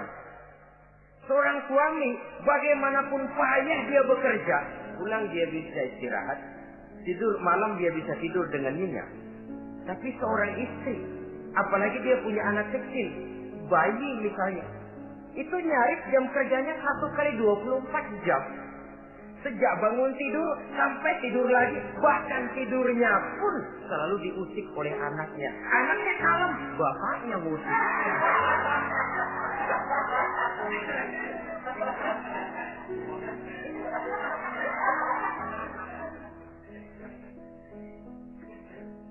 Jadi jangan memberikan pekerjaan di luar batas kemampuan. Kata pepatah, "Iza aradta an tuta'a fasal ma yusata." Apabila kamu ingin ditaati, perintahkan apa yang orang mampu mengerjakan. Jadi kalau kita memerintahkan seseorang untuk melaksanakan sesuatu yang dia jelas tidak mampu, itu artinya sama dengan kita tidak ingin ditaati oleh orang itu. Bukan dia tidak mau taat, jenis pekerjaan yang kita berikan di luar batas kemampuannya. Nah kalau sudah begitu, tentu saja lalu ketaatan akan menurun jadinya. Tadi sudah saya katakan, kadang-kadang istri kita ini istri borongan. Dalam arti, ya dia masak, ya dia nyuci, ya dia ngepel, ya dia ngejemur, ya dia ngetriska. Borongan. Terlalu berat tugasnya. Oleh karena itulah seorang suami yang baik, dia harus tenggang rasa, timbang diri, tidak memberikan pekerjaan yang di luar batas kemampuan daripada istrinya. Kalau tidak mampu karena merasa dimanjakan oleh istri suaminya, karena merasa dapat angin dimanjakan, mestinya mampu, lalu berpura-pura tidak mampu. Apalagi istrinya suaminya sedikit-sedikit mau menolong dia. Dari posisi ini nanti bisa berbalik. Karena terlalu memanjakan istri bisa membludak. Akhirnya suami yang nyuci, suami yang ngerika, istri tidur. Walaupun tentu saja tidak jelek, tetapi itu sudah overacting namanya. Saudara hadirin yang saya muliakan, itu yang keempat. Yang kelima, kewajiban seorang suami yang baik, ia mencukupkan belanja rumah tangga. Cukup itu relatif. Cukup menurut ukuran standar kemampuan kita. Sebab kemauan kita mungkin tidak terbatas, tapi kemampuan kita yang terbatas. Kalau kemampuan ini bisa kita ukur dengan kemampuan, insya Allah kita cukup. Dan pernah saya katakan, orang kaya adalah orang yang hidupnya paling cukup. Salah kalau kita berkata orang kaya itu yang rumahnya gedung bertingkat. Tidak betul orang kaya itu yang mobilnya 5, yang gajinya jutaan, yang kebunnya lebar, yang pabriknya luas. Tidak. Orang kaya, orang yang hidupnya cukup. Orang miskin, orang yang selalu merasa kurang. Jadi kalau ingin jadi orang kaya, resepnya gampang sekali. Cukup dengan apa yang diberikan Allah, kita sudah kaya. Tapi kalau ingin miskin, maka bukalah mata selebar-lebarnya. Bagaimanapun banyak nikmat Allah diberikan kepada kita, tidak pernah ada rasa cukupnya. Dikala itu akan tertanam sifat kemiskinan dalam diri. Maka ukuran cukup ini yang relatif.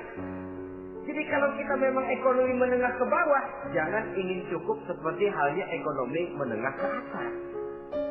Nah, saudara-saudara, di samping belanja rumah tangga, menyangkut makan, minum, pakaian dan sebagainya, bila ada kelebihan rezeki, juga perhiasan untuk istri. Karena istri itu zinatul hayatid dunia, perhiasan hidup di dunia. Jangan lalu berat hati, kan suami yang peras keringat banting tulang, pergi pagi pulang sore. Mestinya suami dulu dong cukupi pakaiannya. Betul, kelihatannya memang begitu, tapi jangan lupa istri kita bagian daripada hidup kita. Baik dia dilihat orang, baik kita disebut orang. Jelek dia dipandang orang, jelek juga kita disebut orang. Dia adalah bagian daripada kehidupan kita. Orang kan sering bilang tuh, Bu Ano, kenapa? Gua gerah banget ngeliatnya. Emang kenapa? Emang kenapa dia? Ke pasar pakai kutang doang.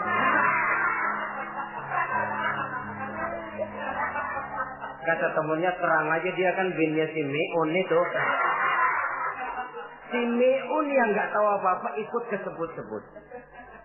Istri adalah bagian daripada kehidupan kita.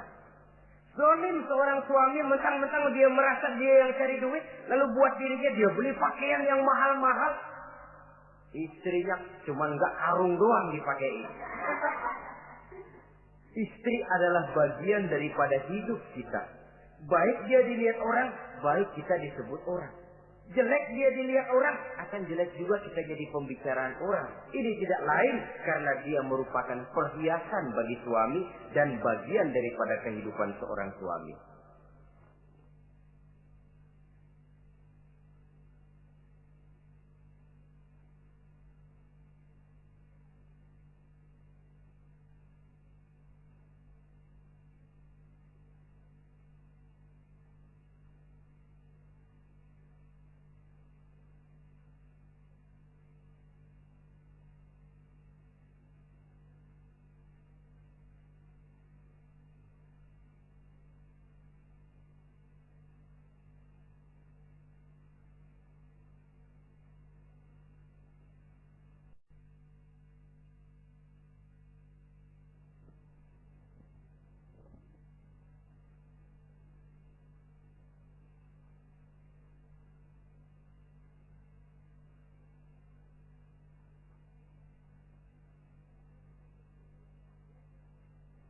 Adalah satu perbuatan zalim misalnya, kalau seorang suami manakala dia beroleh rezeki parkir di restoran. Kalau tidak ada duit baru dia pulang ke rumah. Sementara dia enak makan makanan yang serba nikmat dan lezat di restoran yang serba ada, istrinya di rumah cukup kangkung saja sama toge. Adalah satu perbuatan yang zalim dan istri berhak menuntut karena itu memang merupakan haknya.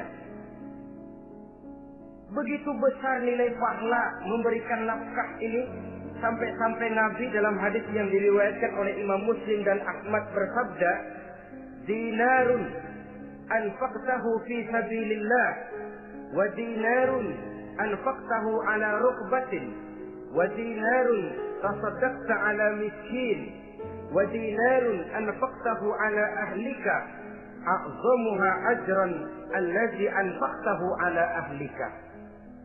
Uang yang kamu belanjakan di jalan Allah, uang yang kamu belanjakan untuk membebaskan budak, uang yang kamu sedekahkan kepada orang miskin, dan uang yang kamu belanjakan untuk nafkah keluargamu, pahalanya itu lebih besar uang yang kamu belanjakan untuk nafkah keluargamu. Ya Allah. Jadi rupanya nilainya sedemikian besar. Saudara hadirin yang saya muliakan, ini kewajiban yang keempat. Yang kelima maksud saya.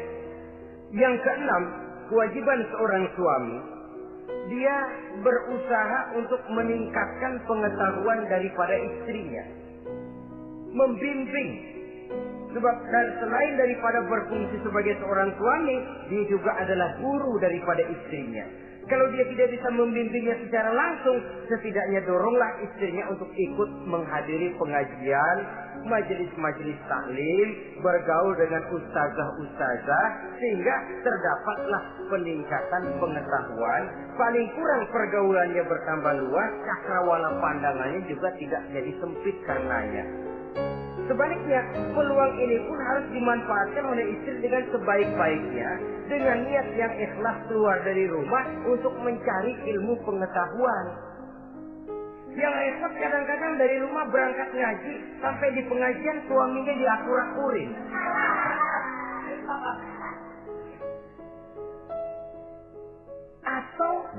Tetangganya jadi bahan gunjingan. Ngajinya cuma setengah jam, ngomongin orangnya sejam setengah. Ini malaikat bingung, kacau amat ya orang. Ini yang kadang-kadang menimbulkan hal-hal yang negatif, padahal keluarnya dari majelis taklim, keluarnya dari pengajian.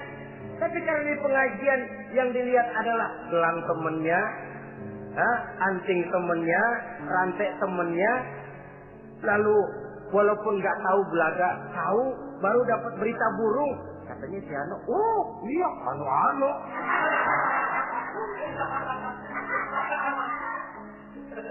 Saudara hadirin yang saya muliakan, akhirnya nanti kan suami jadi pegel. Kok disuruh ngaji bukan mikir bener, pulang malah gua digonggong-gonggong minta gelang, bagaimana? Rupanya tidak memanfaatkan peluang yang diberikan itu seperti yang seharusnya. Jadi kalau memang seorang suami tidak bisa membimbing istrinya dalam arti meningkatkan ilmu pengetahuannya, doronglah dia, berikan kesempatan untuk menghadiri pengajian, majelis-majelis taklim yang akan lebih membuka nuansa pergaulan, lebih meluaskan pandangannya, dan ada refreshing. Nah ini penting. Apakah kita suami ini pernah membayangkan bagaimana kalau kita 1x24 jam mesti ada di rumah saja? Tiap hari menghadapi yang itu juga. Apa tidak timbul kejenuhan? Kalau kita begitu, apa istri kita juga tidak begitu? Karena itu sangat bijaksana kalau ada waktu luang, Boya ajaklah istri dan anak-anak makan di rumah makan. Kalau ada kelebihan rezeki loh ini ya. Tapi jangan maksa-maksa. Karena terlalu ingin lalu ngutang dulu sama teman. Itu juga nggak betul. Niatnya baik, cuma ngutangnya itu nanti yang jadi nggak betul. Ya refreshing, relax, santai. Apa itu ke Taman Safari, apa itu ke Bogor. Supaya istri ini merasa ada selingan dalam hidup. Tidak jenuh, tidak monoton. So kalau dia jenuh, akhirnya kan wah ublek-ublek di depan dapur mulu.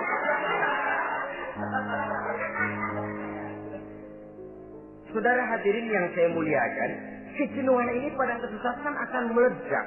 Nah, kalau meledak tanpa tersalurkan, dia akhirnya akan mencari saluran sendiri. Iya kalau positif, kalau negatif, inna lillahi wa inna ilaihi raji'un jadinya. Oleh karena itu, seorang suami yang baik berkewajiban meningkatkan pengetahuan istrinya.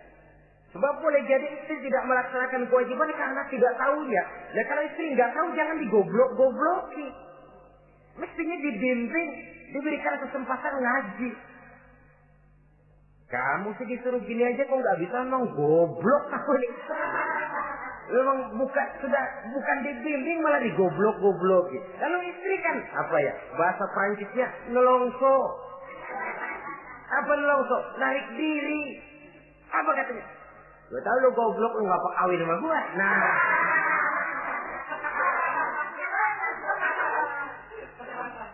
atau pada kata yang lebih nggak enak, gue digoblok-goblokin juga, dipakai juga. Nah,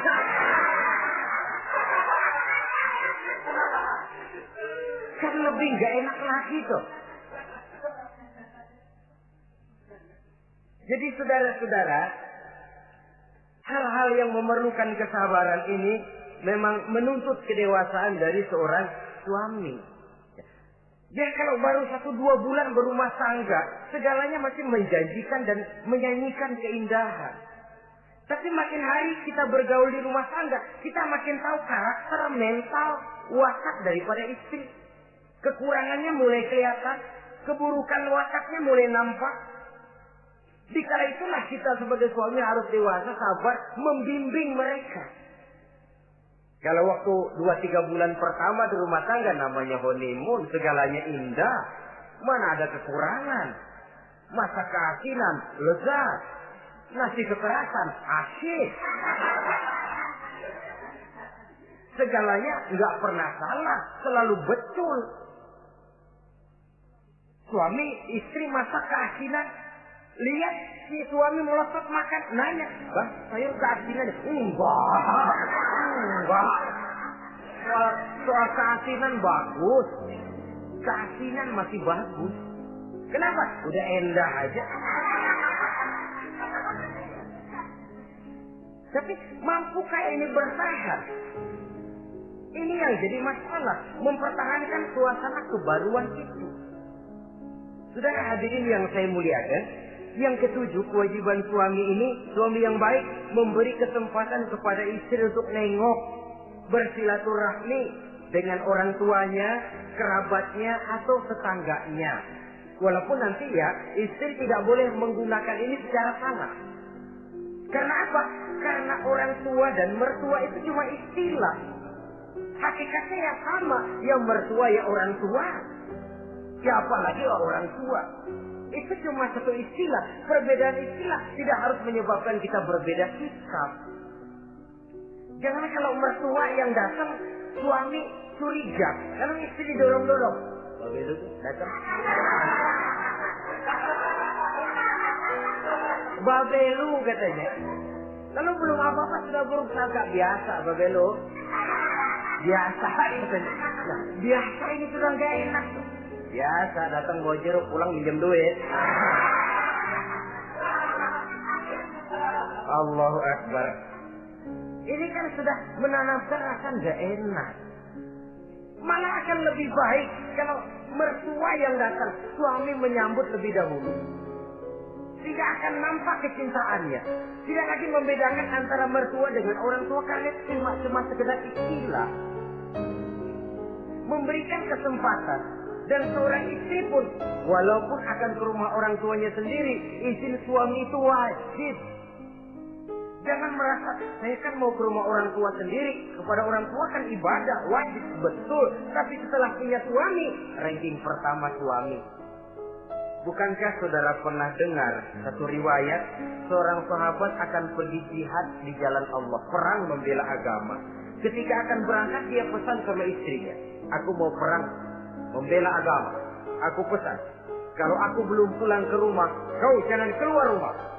Baik Bang, berangkatlah si suami dengan iringan doa istrinya. Nah, ini istri yang baik ya. Suami pergi kantor, istri doa. Di situ letak kerjasama. Suami buka warung, istri sembahyang duha. Di situ letak kerjasama. Ya Allah, kata istri dalam duhanya itu, mudahkan rezeki suami saya. Kalau memang rezekinya masih di langit, turunin ya Allah. Kalau masih terpendam di perut bumi, keluarkan ya Allah. Kalau masih jauh, dekatkan ya Allah. Ikhlas melepas suami dengan iringan doa. Suami pun berusaha, lulapan terasa jalannya. Tapi kalau dari berangkat keluar rumah sudah dilepas oleh bemo. Tahu bemo?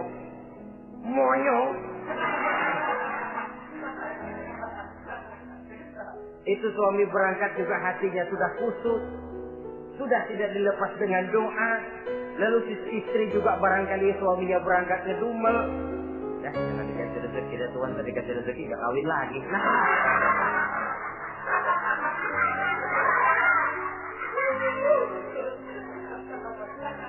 Kalau sudah semacam ini yang terjadi, bukankah masing-masing yang berangkat pikiran kusut, yang melepas pun pikiran gak enak jadinya. Di situ letak kerjasama. Saudara hadirin, setelah suaminya ini pergi, datang utusan dari orang tua si istri tadi. Assalamualaikum Bu. Waalaikumsalam. Ada apa? Orang tua ibu sakit keras, ibu diminta datang. Ya Allah, suami saya baru saja berangkat. Istri suami saya bilang kalau dia belum pulang perang, saya nggak boleh keluar dari rumah. Tolong sampaikan maaf saya kepada orang tua saya belum bisa datang karena suami saya pesan begitu. Pulang putusan ini. Besok balik lagi. Gimana? Aduh Bu, orang tua ibu makin parah. Kelihatannya nggak ada harapan, datang dah sebelum menghembuskan napas yang terakhir. Suami saya belum pulang. Saya nggak berani keluar rumah sebab begitu pesannya. Sudah, pulang saja. Saya ikut doa, mudah-mudahan orang tua cepat sembuh. Besoknya hari ketiga utusan ini datang lagi. Bagaimana? Sudah meninggal Bu. Barangkali sebelum dikubur ibu masih mau ketemu. Maaf saja. Bagaimanapun berat hati saya, suami saya belum pulang, pesannya tadi begitu. Ini rupanya utusan kesel. Ini orang sama orang tua sendiri gini-gini amat. Lalu lapor kepada baginda Rasul. Apa jawab beliau? Baginda Rasul malah berkata, dosa orang tua yang meninggal ini sudah diampuni oleh Allah karena dia mempunyai anak perempuan yang begitu taat kepada suaminya. Allahu Akbar. Jadi ketaatannya kepada suaminya ini diberikan satu ganjaran oleh Allah mengampuni dosa orang tuanya yang sudah meninggal ini. Jadi jangan merasa mentang-mentang mau ke rumah orang tua sendiri selonong boy. Selonong boy. Masa bodoh laki mau tahu nggak tahu, pokoknya gua ke rumah orang tua gua sendiri. Jangan lupa setelah berumah tangga, ranking urutan pertama suami, setelah itu barulah orang tua. Saudara hadirin yang saya muliakan, begitu juga istri yang baik mendapat izin dari suaminya. Bu, tolong ambilin uang di dompet. Sudah izin. Istri yang baik, dompet-dompetnya dibawain. Ini saja bang, ambil sendiri. Nanti saya ambil 10.000, merasa kurang 20.000, lagi ambil saja sendirilah. Lain dengan istri yang nyelongcong, laki pergi mandi, dompet acak-acakan.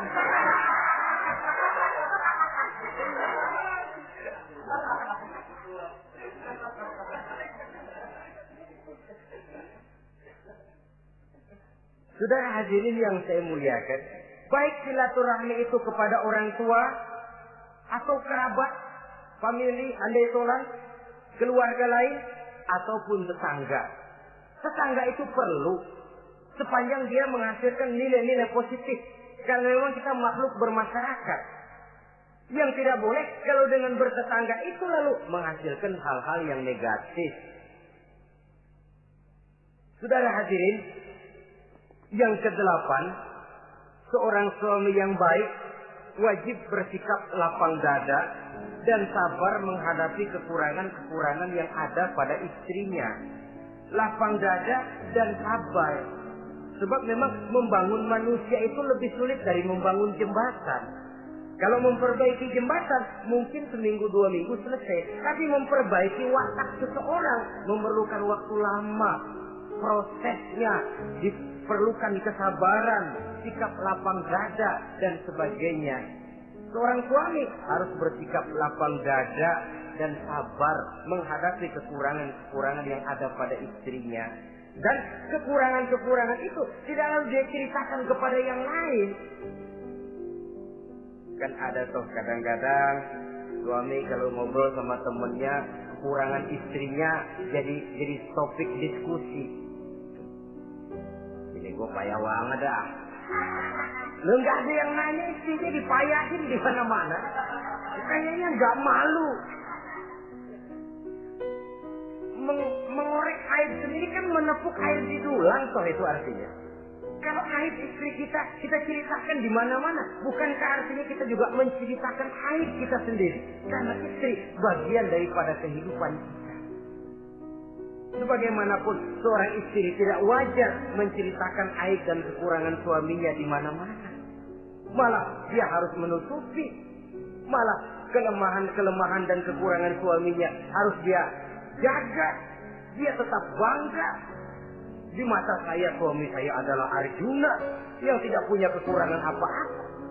Kalaupun orang bawakan berita, tidak betul itu. Walaupun hatinya panas, tapi dia masih bisa menunjukkan wajah yang sejuk, senyum dalam hati yang panas.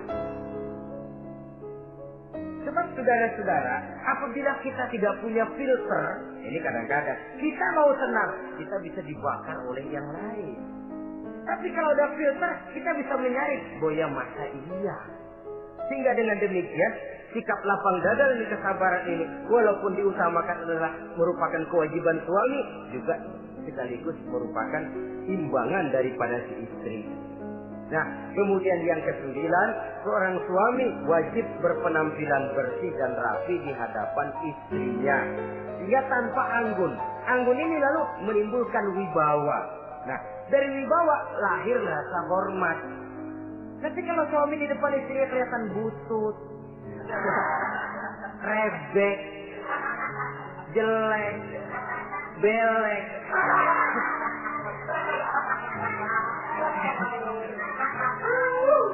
Kata istrinya jodoh gua apes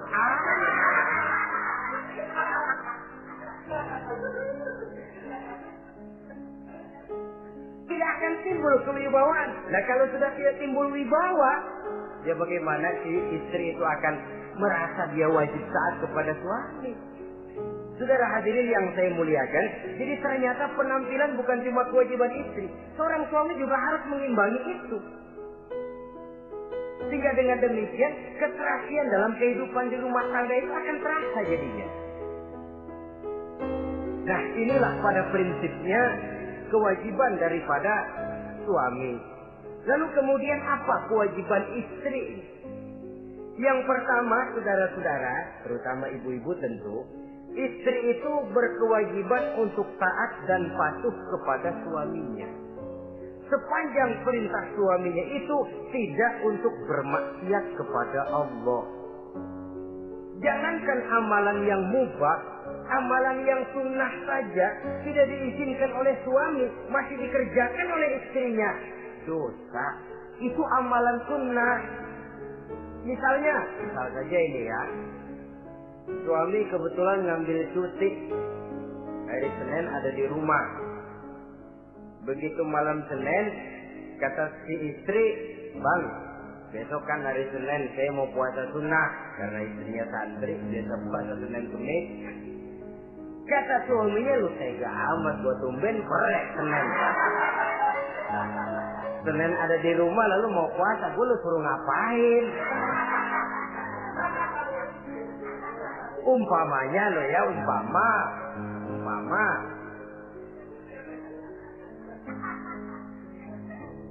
Lalu tanpa izin si suami, istri puasa juga, puasa sunnah.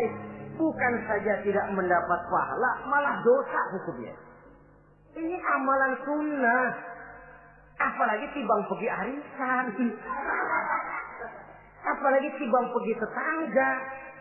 Amalan sunnah tidak mendapat izin daripada si suami, dosa untuk dikerjakan. Dengan pertimbangan tadi, ya tumben cuti hari Senin, istri dadakan puasa, lah suami nganggur total.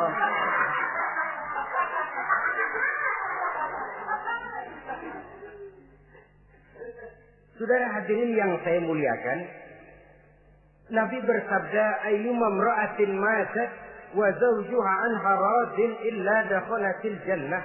Apabila seorang istri, seorang perempuan meninggal dunia, suaminya ridho kepadanya, maka perempuan itu pasti masuk surga. Ini artinya kalau seorang perempuan meninggal dunia, ya dia tukang ngaji, ya puasa Senin Kemisnya rajin, ya sujudnya hebat, tapi dia meninggal suaminya enggak ridho, pintu surga belum dibukain sampai suaminya ridho kepadanya. Ini begitu besar kewajiban untuk taat. Nah, di sini suami wajib ngimbangi. Jangan mentang-mentang istri wajib taat, lalu suami overacting, kerjanya cuma tulak pinggang sama nunjuk. Lo, kalau gue bilang nyungsep. Ya enggak.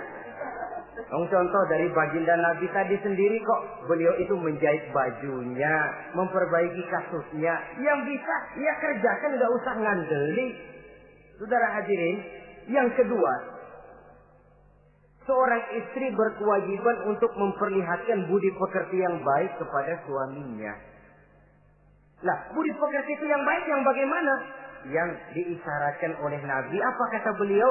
Khairun nisa, perempuan yang baik ialah man sarratka iza absorta, yaitu yang mengembirakan kamu apabila kamu memandang kepadanya. Satu. Ini termasuk budi pekerti yang baik. Apabila dipandang oleh suaminya, dia pandai menyenangkan, menggembirakan hati suaminya.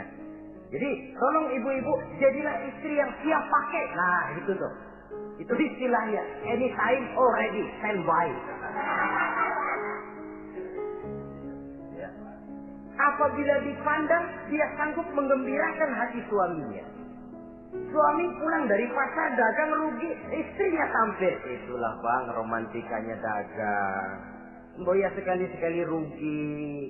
Apa boya selalu untung? Gelombang laut saja pasang surut. Lah suami kan merasa ada air penyejuk. Ini termasuk menggembirakan. Jangan suami sudah pulang dari pasar rugi, mikul panjang, ngos-ngosan sampai rumah istri kerama. Lasar lu laki goblok. Dagang pakai rugi. Ini kan suami sudah di pasar rugi, sampai rumah digoblok-goblokin. Nah itu nanti ya efeknya suami itu kalau sudah istri nggak menyenangkan hatinya di rumah, si suami itu kena penyakit yang istilah sekarang ini penyakit broken home. Nah penyakit nggak betah di rumah. Mestinya dia kumpul di rumah, dadakan di pos ansik ya bongkok. Sampai subuh lagi, sampai subuh. Sampai subuh. Saudara hadirin yang saya muliakan. Pandai menggembirakan, menjadi penghibur. Usaha suami gagal, gagangnya rugi. Gairahnya bekerja menurun, di saat itu istri tampil jadi pengimbang yang baik. Sehingga dengan demikian, istri suami lalu merasa ada sedikit air penyejuk. Apabila dipandang, dia pandai menyenangkan hati suaminya. Bagus kalau seorang istri pada saat ada suaminya di rumah dia berdandan. Dan suaminya tidak di rumah dia apa adanya. Dan keliru besar. Sebab dandannya seorang istri dengan niat untuk menyenangkan hati suaminya merupakan ibadah. Saudara hadirin, ciri yang kedua dari budi pekerti yang baik seorang istri itu apa? Wa tuti'aka iza amarta. Kalau diperintah, dia taat kepadamu. Diperintah, dia taat sepanjang perintah itu tidak untuk bermaksiat kepada Allah. Yang ketiga lagi cirinya watahfazu ghibataka fi nafsiha wa malika. Dia dapat menjaga diri baik pada waktu kamu tidak ada, baik menjaga dirinya sendiri ataupun menjaga hartamu. Tidak menggunakan kesempitan di dalam kesempitan. Ini ciri dari budi pekerti.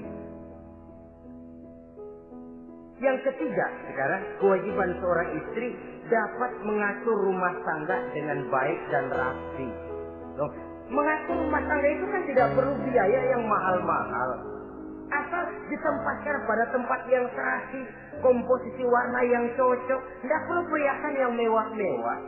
Orang lalu terkesan, rumahnya ini sejuk ya. Kenapa? Tata ruangannya kok enak dilihat, apik. Enggak karena mentang-mentang semua kepengen dilihat orang, semua ditaruh di ruang tamu. Sampai tempayan piring naik ke ruang tamu semua.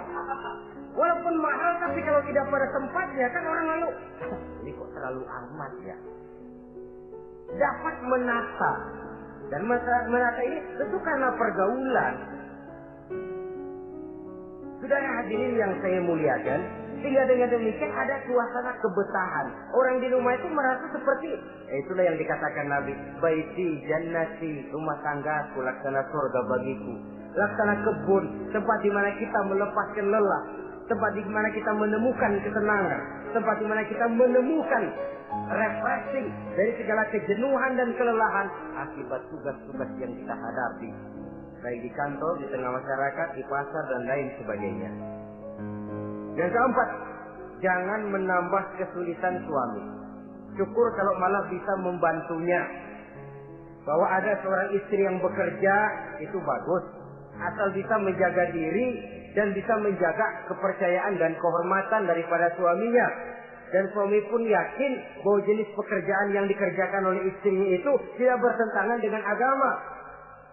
Tapi malah kalau si suami yang mempekerjakan istrinya, mengeksploitir istrinya, ini zalim. Istrinya yang disuruh kerja.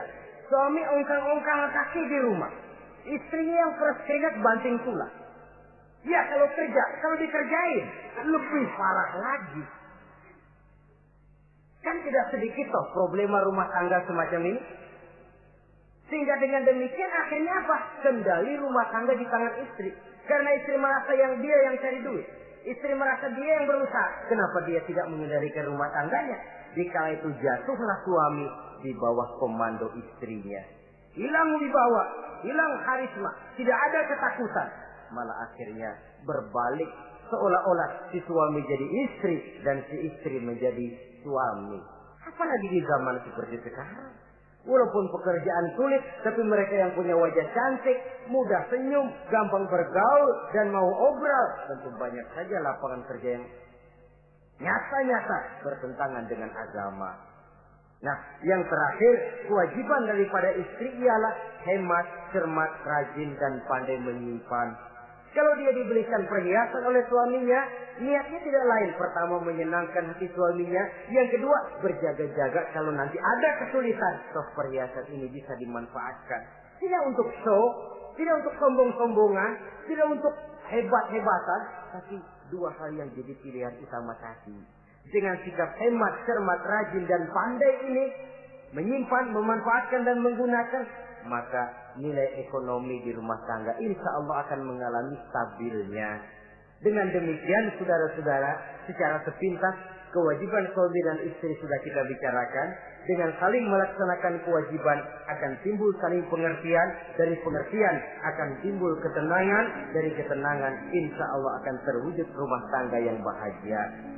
Insya Allah nanti pembicaraan akan kita lanjutkan yang mengenai kewajiban bersama dan kewajiban orang tua terhadap anak-anaknya. Mudah-mudahan ini bermanfaat. Terima kasih atas perhatian saudara. Mohon maaf atas segala kekurangan. Usikum wa nafsi bitaqwallah. Wassalamualaikum warahmatullahi wabarakatuh.